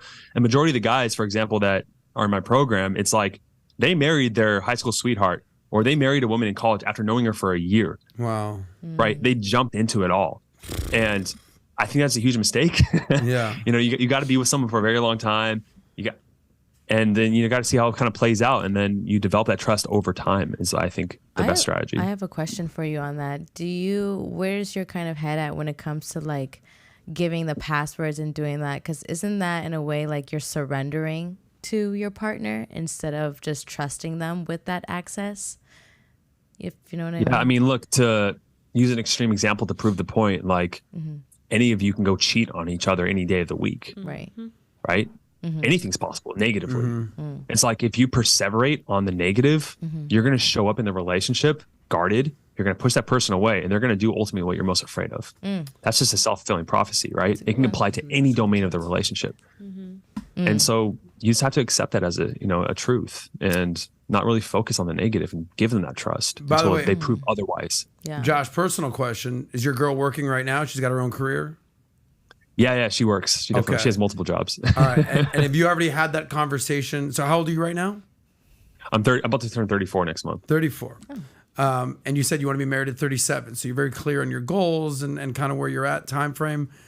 Give me the exit strategy and the implementation of when she will stop working and be more of the wife role. Give us a little glimpse on just sort of how that plan will develop over into time. The personal life. You just want to hear it all. Yeah, well, you're the guy, so. Yeah, so she's going up to get her master's in Chinese medicine up in Seattle next year. I've been in San Diego for like 7+ years. I'm gonna go up there, live in my own place in the same city, and then we'll move in the following year, right? And then from there, we'll see how that year together lives in the house, how we kind of mesh together, living in the same domain. And then the next step would be marriage the following year. And then that's the kind of plan with all that. As far as like the gritty details about passwords and bank details and. I'm not thinking too much about that right now, but we'll cross that bridge when we come to it. All right, last question with the money stuff. Josh, what is your banking password? I'd like for right? Who do you bank with? It's ilovemymom.com. Love your mom. That's a good boy. Loves his mom. Last money question, and we'll move on to more dating and marriage questions. This concept of a prenup. The more successful you become as a man, the more that it becomes not an option, it becomes a requirement. If you follow any sort of sage advice, assuming that you're way more successful than your lady, for the few times where it's like, I ain't got no money as a dude, my girl's got all the money. Good luck, buddy. Congratulations. But let's say you have $1 million in the bank. You're a successful guy. You're a millionaire. What do you advise men on prenups? We want prenup. We want prenup. Yeah, and that's a conversation I told her. I told her from like week number 1 or date number 2, like, hey, I'm gonna have a prenup, but I'm also, if you so choose, I can help you make your own money, right, and have your own business, or I will fully take care of you. But yeah, definitely having a prenup. But you're saying that how many dates in did you address a prenup? Like the second or third date. Yeah, wow. And how'd that conversation go? She didn't complain about it. She was like, yeah, okay, I understand. And when you brought that up, did you know, like, oh, I'm going to pursue this girl. This is kind of the girl I want to marry? Or did you just say that's the standard? I knew a long time ago before I even went on a date with her that she was like, yeah. Oh, really? Good for you, buddy. Nice. Well, I'm telling you, I brought up the prenup thing on a second date recently. And the girl goes, who the fuck talks about prenups? And I was like, this guy. And it was like... You can see it's all in the delivery. I wonder how you brought it up. Yeah. No, bitch, I want a prenup. No, it was, hey, look. You put on the song. You're like, hey, this song. Yeah. I think it was very intriguing to the girl because I was like, listen, I don't think I've ever brought that up before, so take that as a compliment. But at the same time, I want to set expectations. If she's like, I brought that up to one other girl, let's say a year or two ago when we just started dating, and the girl straight up said, I'm never signing a prenup. Not happening. I'm not interested in that. I know women that, it didn't work out well for them. And it was like, holy shit. Yeah. Am I really going to go down this path with this girl who will refuse to sign a prenup? And I just, we kind of slowly backed off. And it was sort of a red flag for both of us, I feel. But listen, I'd rather clean that up right now up you're front. In the wrong city, that's why. Yeah, well, I'm not moving, brothers, unless I want to go get my doctorate of Chinese medicine in the state of Washington. But yeah, you're basically saying address it up front. Yeah, man, there's thousands of women you would love that would be down for that, right? So you just got to find the right one. We want prenup. All right, cool. Let's get into a little bit more of a dating marriage talk. By the way, you're here on Valuetainment VT Money. If you have not subscribed to the channel, like the video so more men can hear this type of advice we're doing here. We got Josh Hudson here. He's saving marriages, saving relationships. All his channels and information is in the description if you want to follow him. And we thank Josh for being here. And Natalia is going to be answering your super chats and reading them out there shortly. We've got another half hour or so with Josh. So let's get into the nitty gritty. All right. Yes. You talked about marriage. And some men are sort of rushing into marriage. They marry their high school sweetheart right after college. They kind of, get things going. In your opinion, when should a man get married? Meaning, is there a certain age? Is there a certain checklist? Is there a certain point of his life? Is he have to be done partying? Is he done kind of womanizing? Been there, done that? What is sort of your general rule or guideline of when a man should pursue marriage? Having talking to a lot of guys in the manosphere, I think you understand like the whole value equation with men and age, right? And I definitely agree with that a man doesn't reach his peak until like 39 or something like that. So, unless you find like just a really high class woman that you mesh with really well, you can maybe go against that and maybe marry in your early 30s, but I would at least late 30s, man, because you're still growing and improving and like learning who you are and what you want, right? It's like, as a guy, if you're listening to this, like imagine yourself from 20 to 25, then 25 to 30, how much you've grown and how much value you've increased. It's like, keep on doing that and settle down when you're, in your late 30s. That's my personal philosophy. I fully agree with you, brother. And, there's rules and there's exceptions. So we have a friend here who runs the sales department here at Valuetainment that married his high school sweetheart. If you follow Valuetainment, you know who I'm talking about here. Awesome guy, awesome wife, 3 kids, high school sweetheart. They live down the block from each other. And they're sort of like the poster child of, yes, this could happen. And I'm like, yeah, who else do you know that? Well, just them. Exactly. They're few and far between. Take your time. Just because you know someone that married their high school sweetheart doesn't mean that's going to work out for you or that's the best approach when it comes to marriage. I would say that most men specifically need to wait until they're 30 plus to even consider marriage. Understand yourself, grow, become the best version of yourself, then bring in someone in your life. You said something earlier that I'm coming full to relationship and she's coming full to relationship. I've heard someone say, relationships are supposed to be 50-50, and that's what it's been. The guy goes, no, I need to be 100 and she needs to be 100 and we need to come together and be 200. What are your thoughts on that? Yeah, I mean, on the practical level, like what does that even look like? But from, because I'm a therapist, like I look at like the psychology lens and, you look at like attachment theory, for example. I don't know if you guys know what that is, but there's like anxious attachment, avoidant attachment. It's like you want to be secure in who you are, which means you can be okay by yourself, right? You have that period where you've been single, where you're not jumping from relationship to relationship, right? And you have that period where you're like, okay, I can be good with me. I don't need to go chase something else out there to feel like to deal with this loneliness. Once you can cultivate that ability, then it's like, okay, now I feel secure. Now I can find someone else who's kind of the same. Yeah, I love that. Unfortunately, what happens is like the most common pattern I see, Adam, is like an anxious always gets with them and avoidant, right? Which means like the cycle occurs where it's like, oh no, there's a problem. I'm going to chase you. And the person's like, no, leave me alone. I need my time. It's just constant like this, right? And so finding that secure attachment is like a primary thing you need to do first. Josh, just because I want to hear that accurately, you said the anxious always gets the avoidant? The anxious and the avoidant always get together. The person who chases the clinger and the person who runs and needs alone time during fights, right? It's just a pattern that just constantly plays out with a lot of relationships. So break that down for the man-female sexual dynamics. If the man is anxious and the woman's sort of a runner, what is that actually? How does that come to fruition in real life? Well, I'll say that majority of men are actually more avoidant. Okay. And the majority of women are more anxious. Yeah. Right. But, this can shift within a relationship too, right? And a lot of the men, when they come to me, it's like the woman's like, all right, screw this, I'm out now, right? And she develops this avoidant attachment, and the man starts chasing. But it's this constant thing where it's like in the beginning of the relationship when this limerence is like all this oxytocin and dopamine and stuff's going in your brain. They're like a better drug than cocaine and heroin, according to studies. It's like you guys seem secure because it's like, oh my God, they're perfect. But your childhood really influences the way you kind of go get those needs met we talked about, why it makes it so difficult in relationships. And if you had a parent that was like not present or overly anxious themselves, you develop this negative attachment style and you replicate that same pattern in your relationship with your partner. Yeah. And I like what you said. It's usually the guy that's more avoidant and the woman who is more anxious. They say that men crave freedom, women crave commitment and connection, and that's where the fear sort of develops, is that women are fearful that the man won't commit, and that the men are fearful that the woman wants commitment and they can't, kind of do what they want to do. And there's this, this dynamic that takes place. How can a man deal with that? How can a woman deal with that if that is truly what a man wants is freedom and a woman wants commitment, those are two polarizing ideologies. How does that actually come to fruition in real life? How does it come to fruition? I mean, like, you mean how's it fixed or how's it healed or? Yeah, exactly.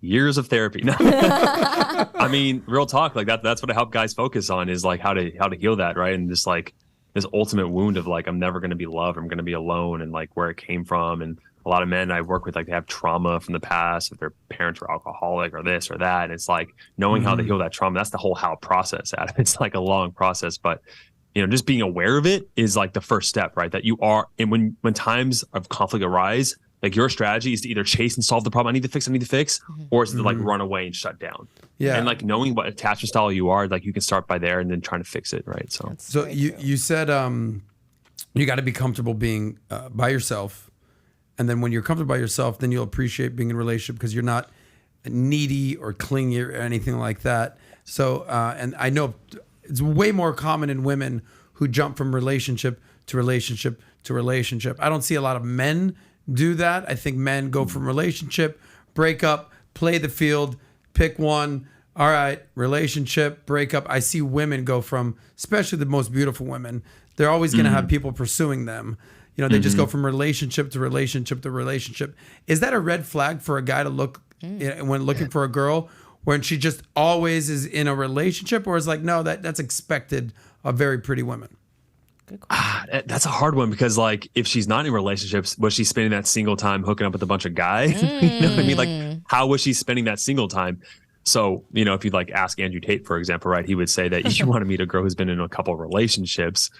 But like, I think it comes down to your personal preference. And I think that's a difficult one, man. That's a really good question. Yeah, my goal is to stump the expert. I think we got some here. Here's another one for you. Speaking of being independent, I used to be a stand-up comedian, and Chris Rock was one of my favorite guys. Tell me if you've ever heard this before, when he says, relationships are tricky, brother. You could either be single and lonely or married and bored. You could be single and lonely, married and bored. What do you prefer as a man out there? What do you think is better for the psyche of a man? Would you rather be single and lonely or married and bored? Obviously, those are two sort of low-end options, but if those are the only two options, what is a better option for a man?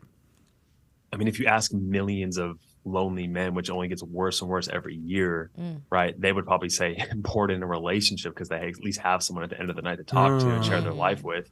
Because, I'm not going to get all depressing here, but you probably heard of the statistics of just the loneliness of men rising and depression and stuff. Yep. But if you were to ask me personally, like I really enjoy being single and I enjoy relationships too, but I love that freedom. You want to go back to that, even though it's like you're lonely at the end of the night. That sense of freedom is just like, it's that masculine, just like, And listen, brother, it takes one to know one. So it's a compliment right here. A high value man, has options and they're not desperate. So if you're what I would call a high value man, you've made money, you've had success, you've got looks, you've got game, being by yourself ain't exactly the worst thing ever. Things will come your way. You'll attract good things in your life.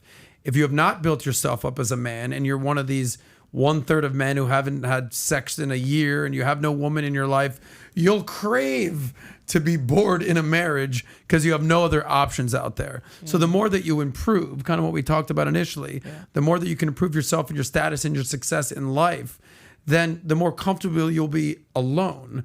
The less you are, the more desperate you will be for someone in your life to show you love. And I think that's kind of what you were saying. Like you've built yourself up to be this type of man who's successful, accomplished, competent, confident, all that. So you're comfortable in your own skin. You're comfortable being alone because you have options. If you were one of those losers out there, you'd be desperate. Yeah, I mean, I can only speak to that because I was one of those losers at one point. I was super introverted, shy, lonely, like addicted to porn, watching video games, like complete transformation, and so I know what it's like to be on the other side of that, right? And it's hard, well, but like there is a path forward, you got to look at yourself honestly and address the things that are causing you to be lonely, really, like why you can't connect with other people, why it's so hard for you. How did you do it? Well, I had the fortunate outcome of being cheated on in my first relationship, which created a lot of pain. Then I wanted to understand that pain. So I went to psychology to understand that pain. And that psychology route led me to get my master's and learn about myself and heal these traumas and stuff and focus on myself. And the rest is history. But yeah, that initial pain was like a jumping off point, like a call to adventure, if you will, from the hero's journey to go learn about myself and conquer those inner demons. You know, a lot of guys, they don't sit like, I always say like change comes from either inspiration or desperation. A lot of people are floating in between. They're kind of comfortable, but they're not happy. And it's like, you know, life could be worse or better. And they're not either inspired or desperate to change. I had that desperation by being cheated on, right? Yeah. And that pain in that relationship caused me to search for answers. Would you say that that was the best thing that could have ever happened to you, your woman cheating 100%. On you? It's why I do what I do. Wow. Isn't that so amazing? I found that the lowest points in life, the point where a girl cheats on you, you break up, you lose a job, you lose a family member, like the lowest, think about the lowest point of life you've been to. You have one of two options. It's kind of like what you're saying, desperation or inspiration. Are you going to, fear? What does fear stand for? Face everything and run, or face everything and rise. So it's one of those things where you rose to the moment, you rose to the occasion, and you're so much better for it. There's a lot of men that kind of wallow and feel bad, and they kind of develop pity for themselves, and they never fully become the best version of themselves. But that's exactly what you needed as the motivation to become the person you are today, who is the relationship expert. So good on you. A few more questions. There's this whole concept of the one, the fairy tale, the happy ending, Cinderella, Snow White. We've seen this, Beauty and the Beast, like for the hopeless romantics out there. How do you feel about this concept of there's one person for you and the one? What are your thoughts? My second book was called Soulmates Suck. And so it was actually soulmate, exactly. I wrote it actually when I was in Europe with my girlfriend at the time from college, who I thought I wanted to marry, and we were actually in this horrible spot where I just found out she cheated on me and I cheated on her. And I'm in Europe writing this book about why soulmates suck. So there was like a little tone of like resentment, but I think it was birthed from this point of truth that like if you go into this illusion that like Disney and fairy tales tell you that you're going to find this perfect person and it's all just going to work out, there's so many things wrong with that, because you don't really assess honestly like who they are and their faults, right? And also your own faults, and you think it's just going to naturally just happen. And I think a lot of guys who get married early, when they experience that love for the first time, they're like, oh my God, they are the one. They get married fast, they have the first couple of kids, and then they don't even know who they really are at the end of the day. And so I think this idea that there is one person out there for you is flawed, and it causes a lot of damage. So if you I'm not trying to kill romanticism, because I am a hopeless romantic. I save marriages, right? But like, you got to live in truth. If you could only give a yes or no answer to, is there the one out there? What would your answer be? Maybe. No. That's a no, ladies and gentlemen. That's a no. That's a no. There. I don't think there is. I think there's multiple people for you. Okay. Yeah, I agree. And I also think that person, that one, is for different phases of your life. So for instance, when you're 20, 25, 30, you might think, oh, this girl's the one. But by the time you're 40, you might realize, no, this girl's the one for a different type of reason, right? So also phases in your life. Let's talk about the hardest part of relationships is the breakup, right? When things are going great, everyone's talking about it. But when you get cheated on and you're feeling horrible, and then we've all had to deal with these breakups, and it's never easy. Let's just start with some basic signs of when a girl is going to break up with you. What are the sign, whether it's, hey, I need some space, or, I have a headache, no sex. What kind of excuses do you see? Nat's done the headache excuse before, you could tell. What are the signs that she's going to break up with you? What should men be looking for in that regard? I'm going to say them. I am, but I'm so hesitant because I feel like so many people listening to this are going to be like, oh, my partner does this, my partner does this, my partner does this. And I'm going to like create a lot of breakups right now. You're going to help them. Yeah, man. It's the common ones. It really is. It's like if she all of a sudden starts like buying a bunch of new clothes that are like maybe like lingerie, she starts working out a lot more. She either has more sex with you or less sex, which I know seems confusing.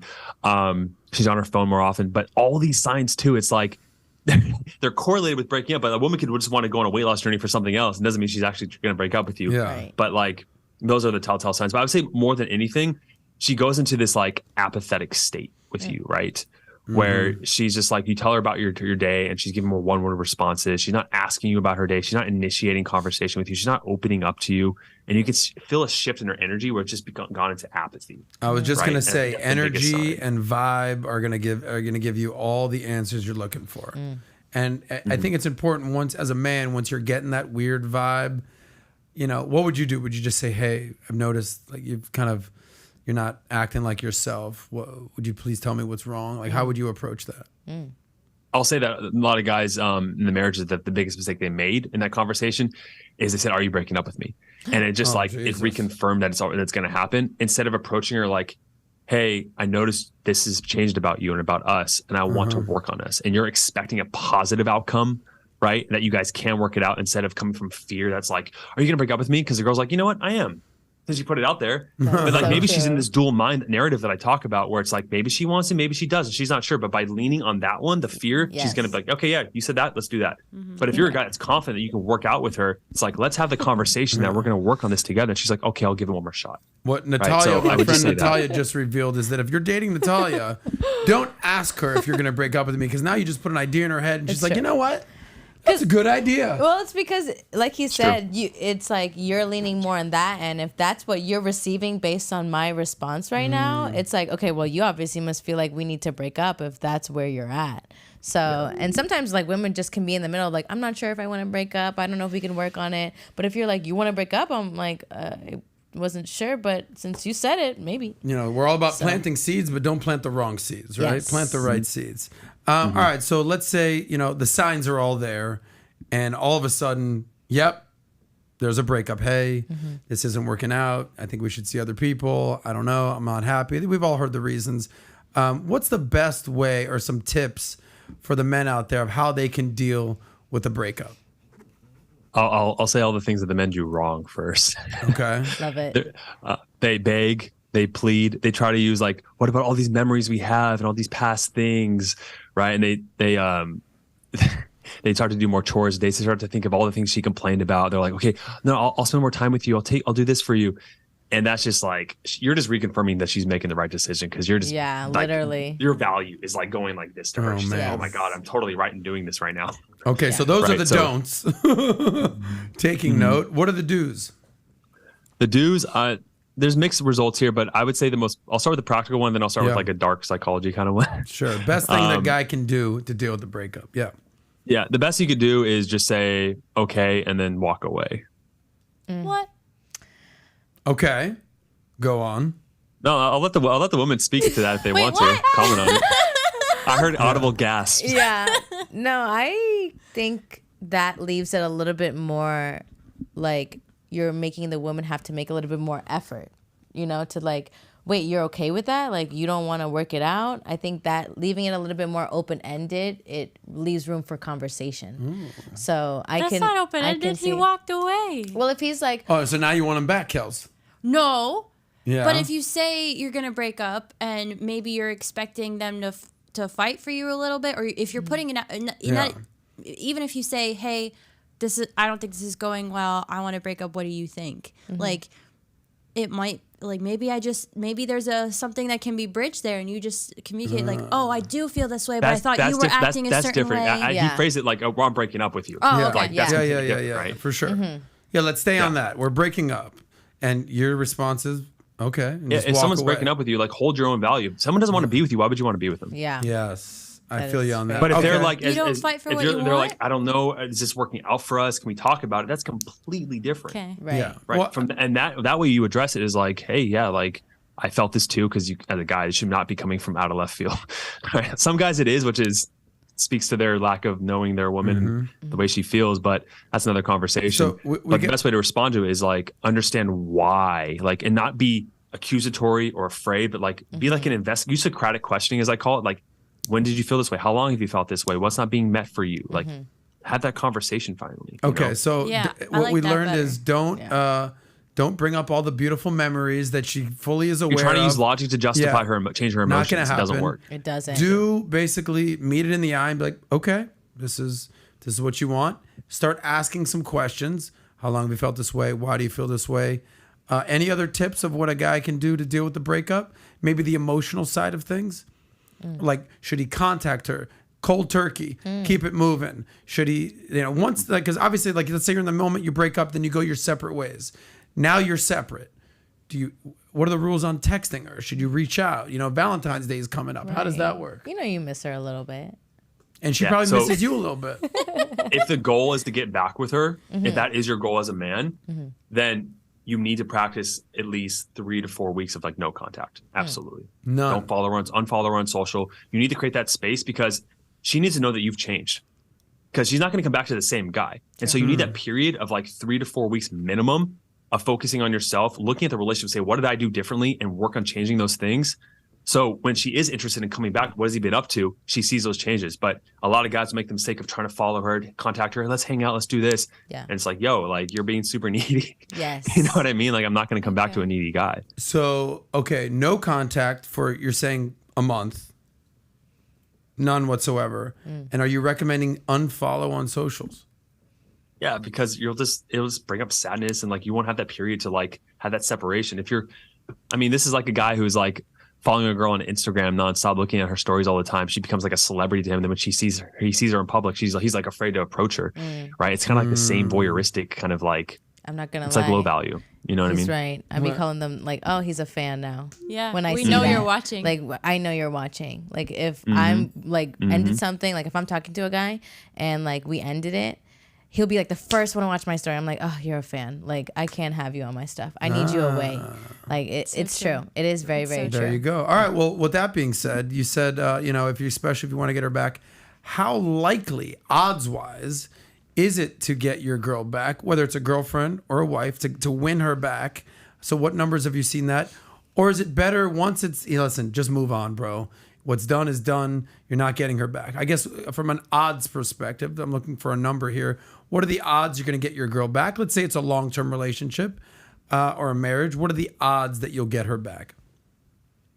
Yeah, if you follow like everything that I found over the years to a T, and you actually look at the things that cause her to actually pull away from you, the top obstacles, and you honestly work on those and improve them, and you honor that no contact space and reinitiate conversation with her, and she sees that you have changed and you actually have improved as a man, I would say that chances are usually 50-50 that she'll get back with you if she's not in another relationship. But even if she is in another relationship, I've had guys where the woman actually accepted the proposal of another guy's wedding ring, like the proposal of the other guy, and she still came back to her husband. And so like there are exceptions to this, but you really have to, a woman will sniff out manipulation, right? You guys, like, and if he's faking it, and if like, you know what I mean? And so you have to make that genuine change. Yes. I used to work with dating guys myself and like a guy would come to me and he'd be like, hey, what's a confident line to say to a girl? It's like, if I gave you this line, what the girl's hearing is like, hey, I'm confident. You want to hear a confident line? Yeah. Versus actually becoming confident, and everything out of your mouth is confident, right? Yes. So as these guys, I tell them, like, make these genuine changes in yourself, and that's the best chance to get her back. Make the changes in yourself. So is that your best advice to the guy trying to win the girl back? Make the actual changes she wanted? I like that. Women sniff it out. You guys do. Yeah, you guys are super intuitive. You can tell if a guy's manipulating you or just like saying things just to try to impress you. Thank you. Mm-hmm.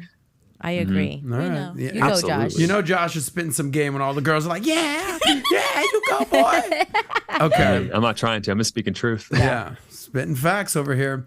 All right. Shifting gears. We just, you broke up with your girl, or maybe you're dating a girl. Things are, in array. There's this whole debate on the girls' trip. Should you let your girl go on a girls' trip? Is it totally normal to go on a girls' trip? It's a bachelorette. It's a birthday. We're going to Vegas. We're going to South Beach. We're going to Miami. It's a girls' trip. Why can't you understand? I want to hang out with my girl. This whole thing. A guy's like, no, I don't trust you. That whole, it's very polarizing. And how should men respond to women going on these girls' trips? And is there a difference if the girls she goes on a trip with are all in a relationship? Or if they're all single? Does that make a difference in allowing her going on a girls' trip? Point. And this is in a long-term relationship with your partner where things are good? Yeah. Yes. Yeah, I think it depends on how the friends view the guy, right? Big time. Like, if the girl's always complaining about this guy all the time, and she's like, oh my God, and then she brings up all the problems, and the friends view that guy as like bad, as the guy, he should be worried. Right? But if the friends love you, then they're actually going to protect, like they're going to push guys away from the girlfriend. Like, get away. She has an amazing boyfriend. You know, she's married, she's taken. So I think depends on the girl's relationship with the guy a lot of times. But would you let your girl go on a girl trip? Josh. He said, well. Where? How long? There's so many we're going, Josh, I have a question. it's me and my 3 friends, and we're going to Tulum, and it's Becky's birthday. So the 4 of us, we're all going to Tulum. But before we go to Tulum, we're actually going to Vegas for like 3 days. So I'll see you in a week. Love you. Bye. What do you do? See you in a week. Love you. Bye. Okay. Well, I would not try to control her about that, right? I would let her do what she wants to do. But the expectation I would set is like, hey, I want you to call me each night when you get home. Okay. Sure. And that's the I love boundary I that. would set. I'll call you. I'll call you every day. That's fine. And why do you want her to call you? Just to know what time she's going to home? To know she's safe. Yeah, Okay. you know, because there's a bunch of girls, like, you know, there's some weird guys out there. And so I want to make sure she gets home safe every night. Is your actual concern her safety, or is it the fact that, I never know what's going to happen out there at a club in Vegas or Tulum? I expect or my in girlfriend to South be Beach? completely honest with me, and she is brutally honest. That's one thing I love about her. She tells me every single guy that hits on her almost too much. Okay. Right? Or she's like testing me, but no, it completely is from a place of safety. Okay, so if they're going to Mexico, you know what I mean? Yeah, okay, gotcha. So removing yourself from the equation, what advice would you give to men out there whose girl is going on a girl's trip? How should they respond? Should they be as cool as you and say, hey, listen, do your thing. I'll see you in a week. Just call me every night. Should they say, hey, listen, babe, I'm not the type of dude that allows his girl to just go out and party on girls' trips? How should men, especially confident men who don't want to look like desperate or clingy, how should they view this and react to their woman going on a girls' trip? There's 2 things here. So I'll go back to that, like, remember that spectrum I told you about, like the people pleaser and then the controlling guy. You want to come in from here, which is the way I approach it. I'll tell a guy the same advice I would take for myself. But secondly, I would say to use like a reverse empathy technique, which is like you have a conversation with her and say, hey, if the situation was reversed and I was going with my guy friends and we're going to go get drunk every night, how would you feel? What would you need from me in that moment to feel understood and safe and trust me? Nice. Right. And so if you have that conversation where if the situation is reversed, you can see what she would expect. And then you have that understanding of what the needs are with each other. And then that's what kind of gets communicated. And Reverse it's an opportunity psychology to build right there, trust. girls. Yep. Yeah. What was that last part, Josh? Trust? It's an opportunity to build trust with you guys. Yeah. That's an opportunity. Right. Okay.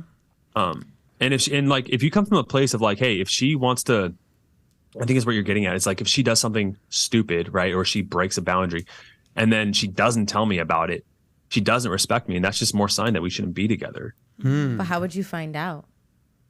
I expect people to be honest with me, right, in a relationship. Like I've never lied to my partner, so I expect the same thing, and I trust. It goes back to the trust thing. I trust my person I'm with to tell me the truth until proven otherwise. And if they break that boundary, then they don't value me, and I'm just going to leave.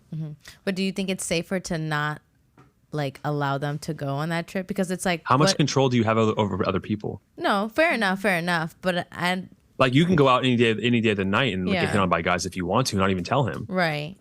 But I don't know. I feel like if I were to go out, I would like want my man to be there. Would you want? Hey, let me ask you a question. So, would you want your guy to put that hard boundary on you? Say, no, you can't do that. Would you respect that?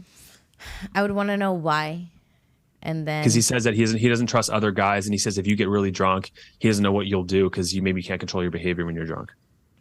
Well, I would ask in a way of like, have I presented any signs of me doing that for you to think that? That's what I would have said. Have they presented any signs of me doing that? Like- He says no, but in a different context, in like Tulum, it's like a different environment. Your emotions are going to be different. You know, in the party environment, you won't be able to control yourself. I've seen it before. I've been to Tulum, and I've seen girls with boyfriends, you know, hook up with other guys. Yeah. Yeah, that's like the line that's saying, excuse me, hey, how you doing? Excuse me, I have a boyfriend. Yeah, well, that's what my last girlfriend said to me. Oh my gosh, I never got that line. I always get that. Do you want another one? I'm like, no. Or, yeah, or like, I have a goldfish, right? And then the girl's like, good one. Yeah. Good one. Have those lines. I thought we were talking about random things that we don't care about, right? We're talking about random things. I like that one. Last couple questions, Josh. This has been illuminating and inspiring, and I really appreciate this. Yes. There's this whole sort of debate in the manosphere of you shouldn't show emotions around your girl. Don't be vulnerable around your girl. Yeah. Don't cry. Don't do it. It's not worth it. She's going to dry up. It ain't the thing to do. So what do you recommend that for most men when it comes to being vulnerable or even crying or showing emotion with your girl? And granted, yes, you should not be crying every day in front of your girl. That's the easy answer. I'm just talking even the infrequent times when, hey, times are tough. You share your experience with your girl. What's your advice on sharing emotions and being vulnerable with your woman? The first thing I want to address is like, I love how we put emotion as like, just like it's maybe one or two things. Like there's such a wide spectrum of emotions. Like which emotions are you talking about? Insecurity, jealousy, like restraint, anger, hurtness, like sadness. Like which emotion are we talking about here, right? But I mean, I think as a person, you should always, always, always express how you feel. Now, do you express that always to a woman in your relationship or to someone else, right? That's the kind of question. And how often do you do that? And I see where the people in like the red pill community are coming from, where you don't want to show too much weakness, because I think a lot of the guys they're thinking about is like guys who come and just cry to their girl all the time. But I mean, most men, I can't speak to every guy, but most men, we cry maybe once a year, twice tops. Yep. So if you're crying to your girl like more than that, there is probably something wrong with you that you need to go see a therapist for, right? You shouldn't. Your girlfriend should not be your mom, and I think a lot of guys have that in their mind subconsciously. You know what I mean? That's right. And but yes, you should show some vulnerability, because like, and you woman here, you guys can tell me this. It's like, if a man is hiding emotions, you can tell when he's hiding something, right? Yeah. And it's like, he's not letting you in. It's like, well, I feel disconnected from you right now. And I find more women leave men, not because he was too weak and vulnerable, but because he wasn't emotionally connected to me, because he was hiding who he was. That's why women leave men more. Yeah. I really like what you said there. It's like, what type of emotion? Is it anger? Is it fear? Is it insecurity? Yeah. Are you sad? Do you feel vulnerable? Did you lose your job? Or is life tough and you just need a shoulder to cry on? There's such a wide range of emotions that it's not just one blanket statement of don't be vulnerable in front of your girl. I think that's what you're saying. Depends on the emotion. I also want to say this, that whatever you're crying about or vulnerable about, are you taking action on it? Or is it consistently the same thing over and over? Are you always complaining about your job, not doing anything about it? Then the girl's going to be like, yo, like, you're complaining about the same thing over and over. You're not taking action as a man. Like, that's where the like disrespect and the well dries up, if you will. Yes. That is very you don't want that well drying up. Okay, last couple questions with Josh, and we'll call it a day. This is sort of like the good and the bad. Let's leave it with this. Let's start with the bad.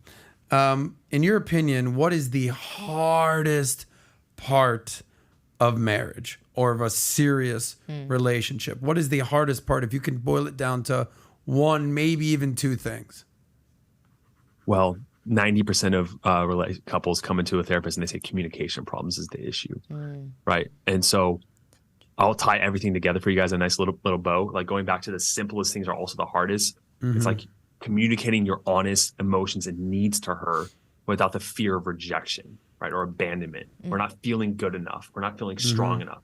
It's like communicating those needs consistently over time and putting that trust in them that they won't, betray you, which is going to happen in a relationship anyways. Betrayal always happens, but be able to consistently still communicate your needs and assume that they have your best interest in mind. That is the hardest part. You're saying the hardest part is communicating.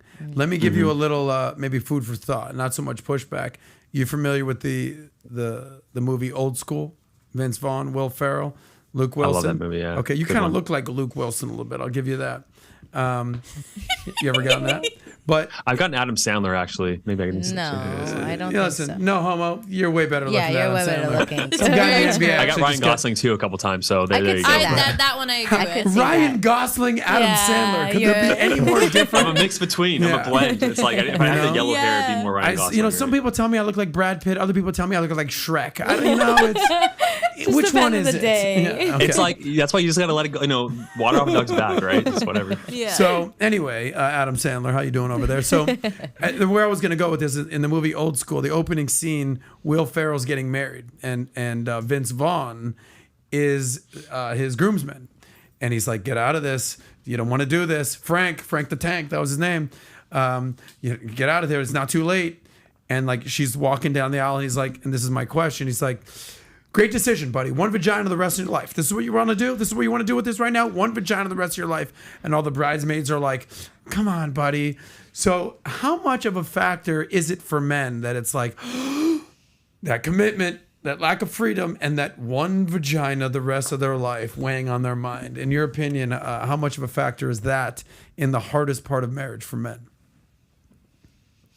I think for a man that can have that access to a lot of women is more difficult, right? But at the end of the day, what is that extra vagina really giving you, right? What I found is that when men go outside of the marriage, it's not because of novelty. It's because they weren't emotionally connected to their wife, or their wife was being cold and distant, not feminine, not giving them affection and love. And I feel like at the end of the day, if that woman is giving you that core level need every single day, or at least most days, and you guys are working on that, there is no desire to go see other people. Right? This novelty idea that I think a lot of guys have, that like, oh, I'm a man, I need to spread my seed. It's such like, that's like saying that like you should resist yourself to kill someone else when they cut you off in traffic. It's like an impulse, it's an urge. Yeah. Right. And you should be able to fight that as a man, I think, and have that restraint. And I think that's what makes a higher quality man, is not giving into that restraint every day. Well, I'll say this. Number one, don't give in to road rage and kill someone. That's fair to say. And be very, use discretion when a second vagina comes into your life. You know, remember that the first one is your main choice. Anyway, shout out to Vince Vaughn and Will Ferrell for the inspiration for that question. Last one for you. Great movie. Sure. Last question with Josh. By the way, subscribe to Josh's channel. Thank you for being here, Josh. This has been awesome. We'll connect offline as well if we can. You know, you've seen these movies like what's the not Sleepless in Seattle. What's the one with Billy Crystal and Meg Ryan, and they're dating all these years.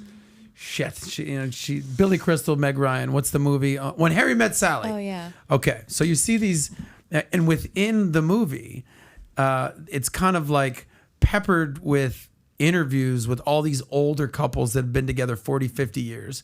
And while the movie kind of plays on and they're dating throughout like multiple decades, college, after college, you know, dating other people, running into each other. There's this like, and throughout the movie, they ask older couples questions like, what's the secret to your marriage? What would you say if your wife did this? It's like, it kind of gives a choice of like, even though you're 20 and 30, there's some 80 and 90-year-olds out there kind of have some wisdom.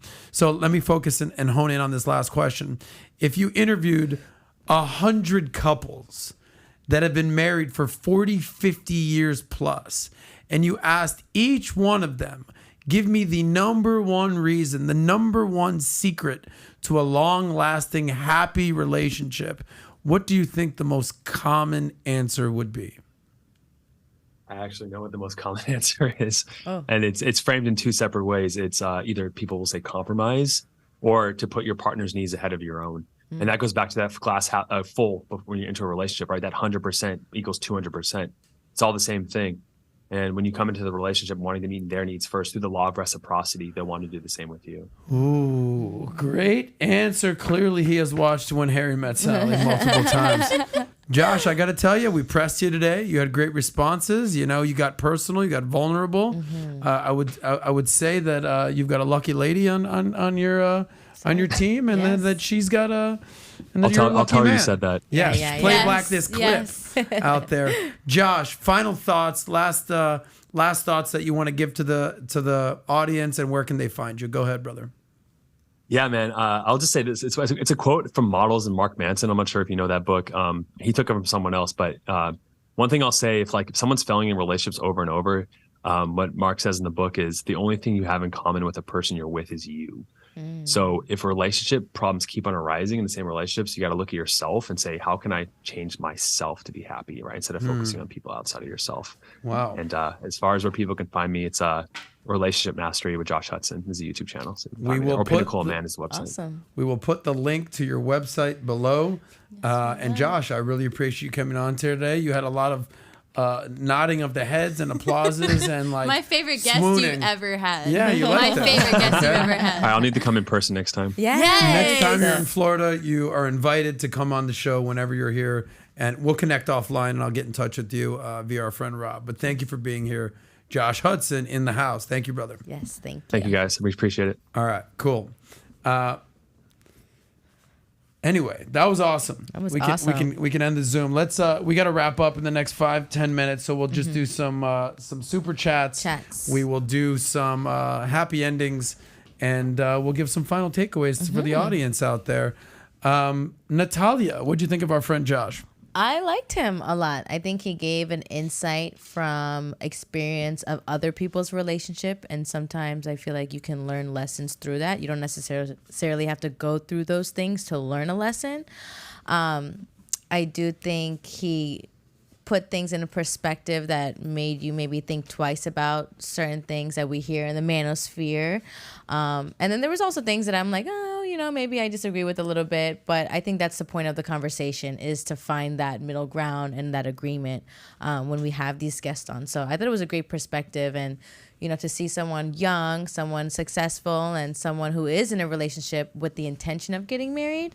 I think it was a really good guest we had today for the audience that we the thing that upset you was that bikini pic of what you can and not post on Instagram. I don't know. I just think you got a little heated with that. I didn't get heated. I just think you're getting heated right now. No, it's not that I got heated. You're raising your voice at your boy over here. No. What's going on now? I just think that I don't know. I find it attractive when a guy kind of like is a little more assertive with how you present yourself, because they're looking at it like, you're my woman and I want, you know, like I want to reserve you, like you're mine. So I don't want you to be expressed to the world in a certain way where they feel like they have access to what I have access to. So, but I understand his point of view as well. You know, I think he's coming from a point of like, you know, if you met your woman and she always had bikini pictures, and then now when you met her, you're like, take it down. It's like you're trying to change somebody that you wanted to commit to. You can't really do that. But I enjoyed like mostly what he said, and he gave very valid points, gentlemen. So don't ignore it. Thank you for making this about the gentleman, and I appreciate that. Kelly, what was your favorite takeaway of the show today? I think I need to start dating therapists or anybody that's taking his class, because I agreed with I think almost everything he said. It's such a mature way to have conversations and have a relationship and get to know someone. The timeline thing is the only thing I could think of that I'd be like, that's a little long. But I get building that partnership and that trust, and I love about communicating feelings. I think that's great. And then which feelings, I thought that was such a great point. Yeah. A lot of these red pill people think they explode, right? So then there's all these negative feelings that they're sharing. There's positive ones you can share too. It's finding a balance and an outlet. Who do you share the negative feelings with and the positive feelings with? And if you communicate your feelings better, sharing your feelings won't be such a insecurity or an issue, I think. And I mean, if you want me to forgive you, all you have to do is kiss me. That would work. Oh, that you like video, that move right there. I don't know if I like if a guy did that, I would be like, okay, you're forgiven. Cal's right he there. kisses me and he goes to do it, done. You're forgiven. I think we get caught up, in the manosphere and the red pill and everything that the majority of it I think is great advice, and I think there's the people who are worthy of giving the advice, and then there's sort of second, third, fourth, fifth tier who end up spouting off, and it becomes sort of a watered down derivative of the actual good advice. But I think the concept of choice is very big, because you can be very set in your ways as a man, and this is what I stand for, and this is what I do, and this is how much money I make, and this is what I bring to the table, and this is what I expect from a woman, as if you're not understanding that she has a choice and a role in the relationship as well. Yeah. And if you don't think that she's not just going to kind of look at that sort of domineering, this is the way it is, as a red flag, then she's just going to basically repel and be repulsed and push away. You want her to choose you. And if she doesn't, and if you communicate what you want and she's not going to do it, there's your answer right there. That's not your girl. You want her to choose you. You want her to choose the behaviors that you express. I like that. You go, Kelly. Kelly. Want her to choose you. Yeah. If they say if you love something, let it go. If it returns to you, it was meant to be. If it never returns, it was never yours to begin with. I love that. Yeah. All right. Don't cry now. I'm going to cry. Do you have any super chats that we need to address today? I do got some super chats. Okay, and then we'll wrap up. And I want to shout out Beaten Cheeks. Hey, my man. Beaten Cheeks is here. I see you, man. I love seeing you in the chat. Yes, he's cool. He's a cool guy. So we'll get with the super chats. First off, thank you all for the super chats today. I appreciate the love here at the Valuetainment. We appreciate all that love. So I'll start off with Y&G skirt. Does not go on girls trip. No, I do not go on girls trip. I don't even have girls to really go on a trip with. Sounds like you need some friends. Shit. I'd go with you, Nat. Let's go. But, okay, let's say Kelly and a couple other girls, Nicole, what have you, wanted to go on a girls trip. You're saying you wouldn't go? I'm sure it would be like, if it was like Valuetainment girls, like, Yeah, I mean, that's yeah, different. that's Okay. different. It's the culture. Orlando it's the, club girls? Nah, yeah. Nah, all right. It gets a little wild. I All would right assume. there. Ease up, beating Yes, cheeks. beaten cheeks. And then we got beaten cheeks. He said, I have a friend who's worked his butt off and never asked for money ever, but won a lawsuit worth a few million and is real estate investing. Is that a bit of a cheat or good luck? Trying not to be a bad on man. I mean, it is what it is. The guy's got money. Hopefully he saves it and is smart with it. Right. But if he doesn't have a job and he's not working, that's all he's got, that money will dry up real quick. Yes. Then we have SN Network. Question for Adam. In your experience, where's the best spot to pick up ladies? I saw in the chat, Publix and Whole Foods. What? Girls Yeah. love food. I mean, but I'm busy buying groceries. I don't know. I like that idea. Look, here's what I'll say. Yeah, okay, Whole Foods. I know dudes that literally just post up outside of Whole Foods all day. That's and they just- weird. it's weird. That's weird. But, you know, if you've got some game and you can go to a girl, she's shopping and, you know, hey, oh, cool, what are you getting? Buying? Oh, the milk, it's heavy. All right, let me help you out. Eggs are expensive these days, as Kelly knows. And, hey, you know. They're expensive. But it gets a bad rap, but I still believe the best place to meet a woman is your local watering hole. Okay, whether that's a bar, lounge, nightclub. I'll never meet People say that is a red flag. Oh my God, she's out in the club. It's like, well, so are you, homie. So like that's where people meet. People aren't meeting at Starbucks. You know, people aren't meeting at the library. Right. There's a reason that Clubs nightclubs exist. and bars and restaurants and this type of element attracts these type of single people going out because, you know, it's supply and demand. There's a large supply. Now, what I would say is just because you meet them there doesn't mean that's going to be your future wife, but it gives you the greatest opportunity to meet people. Like I had this conversation with our friend Derek the other day, and he's like, I'm looking for this type of girl, and, you know, she needs to be this, this, and this. And I go, well, you're never going to find that girl in goddamn Boynton Beach, you know? It's go like out you're a little looking bit. for a needle in a haystack. If you're looking for that type of girl, you need to go down to South Miami, Hialeah, and there's a million of them walking around. So supply and demand, like go find where the supply is and then kind of see what meets your demand rather than like, you know, it's kind of like you go to a financial conference, let's say, right? Or a business conference, or the ones I go to, and it's 90% men, right? So now let's say there's 1,000 people there. There's 900 men and there's 100 women. Now a woman, and don't take this literal, I'm using as an example, a woman who is a 6 in real life is all of a sudden a 9 at a financial conference. And every guy's like, oh, what's going on here? And now you're basically putting that woman on a pedestal and you're competing for this woman because of the law of supply and demand. There's not enough women at this conference. So now every guy is like, oh, you see Melissa over there, she's so hot. I'm like, yeah, she's a fucking Miami 4, bro. What are you talking about right now? He's like, all of a sudden she's at this financial conference and you think she's hot because she's got reading glasses on? Yeah. Not that cool. So in a nightclub where there's thousands of women out there, hundreds of women out there, by the law of supply and demand, the woman won't be as like, who do you think you are talking to me? Because nothing's worse than a girl thinks that like she's hotter than she really is. Right. And I think so also you can be meet smart with that. I think you can also meet a girl just in like places that you like naturally go to. I Like? think those are like, I think like The gym. 'Cause the I'm not gonna meet a gym, guy the in a club. supermarket. You know, if you go to church, you walk out of church. Like I think that's more. And if you go to the club, like a club could just be a place where like you like to hang out. You go, you know, Yeah. do those things. Like I think it's different based on like what you like to do. So like I wouldn't base it on like, oh, Adam goes this way, I have to do it this way. No. Like know yourself. You're right. I'll just say this. It's like how many single girls that are young, attractive, are at church looking for I a get dude? 3? Yeah, but Right? they're out there. Okay. This is why I'm still single, because I go How to church many- and not the club. How many girls at the gym? How many girls are even at the gym at the same time you're working out? Yeah. 7? You're right. Okay, Fair versus enough. if you go to a nightclub, right. you have 300 women to choose from. You're right. And usually if they're at the club, they're single. Yeah, but So I'm just sometimes saying at you the have a- club, they're looking like, who could buy me a drink? Hey, Like, that's fine. Not you know, like the odds that's, eventually, the number of times you go, the you number go of girls you there. go fishing with bait, and enough. at a nightclub, alcohol is bait. Can I buy you a drink? Yeah. But for me, Bingo. like, if I'm at a club and a guy comes up to me, I'm always like wary. I'm like, all right, let's see how far this gets. You know, usually by the end Yeah. of, like, he'll buy me a drink and then, like, 3 minutes later, Okay, he disappears. well, I'm like, I let didn't me think it was give gonna you last. let me give you a perfect example with our friend Natalia. No, no, no, Yeah, no. yeah, no. yeah. Speaking of get yourself a good church girl. All right. I know we need to wrap up. I could spend about a half hour diagnosing this thing over here. However, I don't have I'll that say many this. issues, though. I'll say You this. do not. Yeah. I will say this.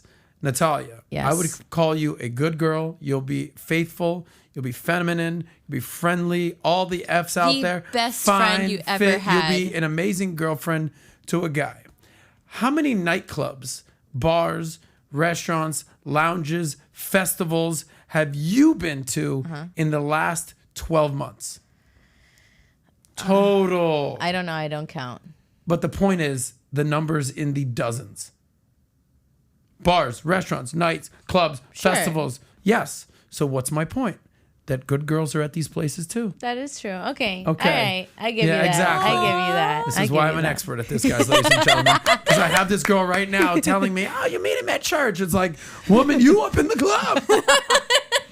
I've been to a club But I go with you for protection. I'm like, please don't nobody talk to me. Okay. Anyway, go ahead. So Super let's chat. finish reading. All right, we've got Purple Hills. Hi, Adam. Do you find a pattern of many women lying about having boyfriend's husband while you're dating them as a high value man? Oh, that's a good question. I think men are more prone to lying about that than women. That's for sure. But you know, as Chris Brown once said, "These hearts ain't loyal." You're singing. We on know it. that. He's so So why would I give you my heart when I can buy you a purse? That's Yeah. also another line. There you go. Listen, you know, these days, women with the rise of modern feminism, they got their whole options and choice too. But it's important to vet these women and make sure that you're not settling down with a risque type of woman. So the question was, do women lie about this type of stuff? You better believe it. But, you know, make sure that you're vetting these women properly. And then we have another one by YNG Skirt. He said, y'all capping about the dad bod. We're definitely not. Nope. We're definitely not capping about the dad bod. Yep. I like the money bag. Okay. I like the money bag. Both money bags. I don't mind. Listen. I mean, everyone would be like, yes, the six Yeah. pack would be nice. But the guys I've had with six pack and the guys I've had with money bags, I like the money bags. Big difference. Money yes. bag. Listen, we're not talking about full-on sloppy dad bod Correct. guy. We're Correct. talking about a guy who's He's not perfect. He's in shape, He's but he's not- got a little bit of Yeah. he could afford the extra dessert. Yes. Yes. There Okay. you Yes. go. I like that. Nothing crazy. Nothing crazy. Then we got Beaten Chicks. He said, kudos to PBD and Adam for taking on your own responsibilities in your past. I played that victim card in my late 20s, but when I owned them, lost the fake friends and gained better ones. Good stuff. Then we got DC. Laws have changed to the benefit of laws have changed to benefit the divorcing wife. Until it changes back, marriage is a huge financial risk, especially if a man was already successful. No diggity, no doubt. That's why especially as a successful guy, you got to have the prenup conversation, whether it's on the second date or the 20th date. Yeah. You got to have it, okay? Because if a girl's not down to sign a prenup, especially if she has nothing, Yeah. especially if she has nothing. So Eddie Murphy used to do a joke when he was doing all his stand-up, Eddie Murphy Raw, all that.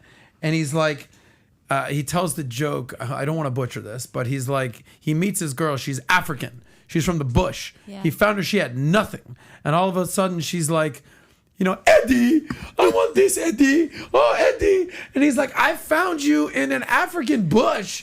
Like you were naked and clothless and homeless, living in a hut. And all of a sudden you want diamonds and pearls and mansions. It's like, so, you know, if you're the high value man, just, you know, pump the brakes a little bit. Just, it's so easy. I say this all the time. Women are the most beautiful things on the planet. But if you play your cards wrong, they could be the ugliest things on the planet. Yeah. Okay? The whole premise of the show is that, you know, improve, make your money, become a man of status and success. And the byproduct that are beautiful women, luxury items, cars, clothes, jewelry, but women are at the top of the list. And it's very easy for a man to fall in love with his eyes. Oh my gosh, you're so beautiful. I told the story of my friend, like every night he goes out, I'm in love. Relax, pump the brakes, okay? It's just be very careful who you're choosing, and be very careful who you're giving your money, your time, your energy, all that to, because the woman that makes you happy should make you want to kill yourself if you play your cards wrong. That is true. Prenup. Then we have our TRC 23. What's up? Hello. He said, I have 8 boys, 2 girls, 3 baby mothers. Love all. That can't be true. Yeah, he said, I have 8 boys. I got 2 girls, 3 baby mothers. Love all my babies and support them. My dude up in Canada? Yeah, TRC 23. And then he said, read study Niccolo Machiavelli, The Prince. Yeah. Then we have crypto keeper. I don't think a high value man can use discretion like Adam says. I believe Adam has earned the right to exercise his option respectfully. And nice sweater, Natalia. Oh, the sweater you're wearing. Oh, thank you. Yes. Nat made this sweater for me for my birthday. Yeah. Says save that money. My slogan right Love there. it. Valuetainment logo right there. A little sauce logo on the right there. side. Name in the back. Natalia, great birthday present. Yes. Thank you. And ladies, those are customized gifts are the best gifts to give people. Then we have Beaten Cheeks. He said, I said Publix and Whole Foods, not a bar. And I don't post up. I just getting my fruits and veggies. Okay, I accept that, Beaten Cheeks. And then we have Uncle Luke. Uncle Luke Luke's in the back. house. Yes. We got Uncle Luke. He says, are men even allowed to have standards or preferences anymore in this country, Adam? Really, though, we're ashamed for wanting what we want. I don't know. I think that's a narrative that is sort of being pushed down our throat. Of course, we can have preferences and standards. Now, if the mainstream media or like the Cosmo magazines of the world don't want to accept that, that's their problem. But if you're a man and you have standards and you have to stand for something and you want something in your life, fucking go for it. Okay? Like, you know, I just did a video about how women want, you know, a man who makes 6 figures and is 6 foot and 6 inches and 6 pack, and they have all these things, and they have all these expectations of a man and a laundry list of checklists that a man needs to, you know, I want him to be good with puppies, and I want him to call his mom every night, and I want him to make me laugh, but don't be too goofy, and like, all right, in return, I want you to make me a sandwich, and it's like, oh my God, I can't believe you said that. So to answer his question, can men have standards anymore? Of course you can. You should. Now, if people are offended by your standards, that's on them. So don't apologize for having standards. Yeah, keep your standards, please. I think it will keep women to do better. So just keep that in mind when you're looking out for your ladies. Then we finished off with Beaten Cheeks. He said, I will be in Miami in June, July timeframe for investment opportunities. I will try and find time to take you out for coffee and tell you, Beaten Cheeks. Well, we'll see you when you come out here. You'll come visit the headquarters. I never want to know Beaten Cheeks' real name. Me neither. Don't tell me, okay? How are you, Mr. Cheeks? It's great to see you. You still beating it? That's great to hear. Oh my God. But I do appreciate that guy. Yes, great name. we do. Any other super chats before we wrap let me up? check. I think that is it for the super chats. Thank you all for the chats. We appreciate you know you guys for tuning in. And at the end of the day, here we want to give you value. We want to give you different perspectives, and we want to be that platform where we have different guests on with different views of things, and you get to make your decision and decide the life you want. So. And just so you understand, Natalia is getting better at reading the super chats. Yeah, did you see me today? I am killed it. so proud of you. Right? We will always read the super chats unless they tend to be disrespectful. Maybe we don't read those super chats. Nope. Yeah. We'll see. If we treat everyone with respect, you can disagree without being disagreeable. Say whatever you want in the super chats. But if it's completely disrespectful, we probably won't read them. I think that's fair. I think it's very Totally. fair.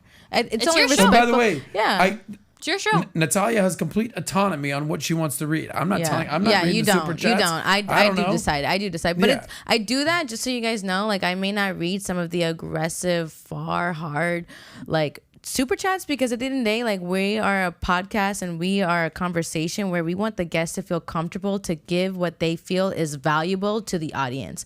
You know, it's your decision. If you want to agree, disagree, you can make your own opinion. Like, that's your choice. But at the end of the day, we want to be a platform where our guests feel comfortable. They get to give their perspective. If we agree, disagree, we can push back and do that. But I think it's important that you allow people to have a perspective and a decision, especially in the times today where things are being cut off, like Tate is being shut down. Like you see those things in that, and it's like that's wrong. But then someone comes here and gives a perspective you don't like, and you're like, oh, like make them be quiet. So it's like you can kind of contradict yourself. So I do monitor the chat and I do read the chats, and I want our guests to feel comfortable to say things that may make you uncomfortable, because I want you guys to like think about it. I want you guys. It's supposed to challenge you, and if it affects you, it can help you make decisions in your life. So just be mindful of that. And I can read, and it's because of you guys. So I appreciate all of you guys in the super said. chats. All We right, well, appreciate with it. that being said, we are now wrapping up. I just want to show some love and appreciation to our friend Kelly Kel. for being here today. I you loved for her in having here. Listen, no offense to Delhi, but we do love Kelly. Ooh, I love so that. we will gladly take you anytime you want to be on the show. Yes. Natalia, thank you for my wonderful birthday gift. Yes. I enjoyed my birthday. Thank you for doing all that you do, your reading skills, your beautiful white teeth, your feminine energy is a Yes. gift to have on the show. Thank you. And I appreciate the ladies in my life that are here. And I appreciate you guys for being here and following the Soscast.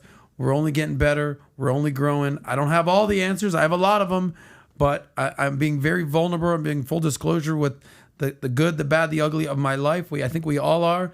But we're here for you to learn from our wins, our losses, everything that happens in our life, so you can take them and apply them to your life.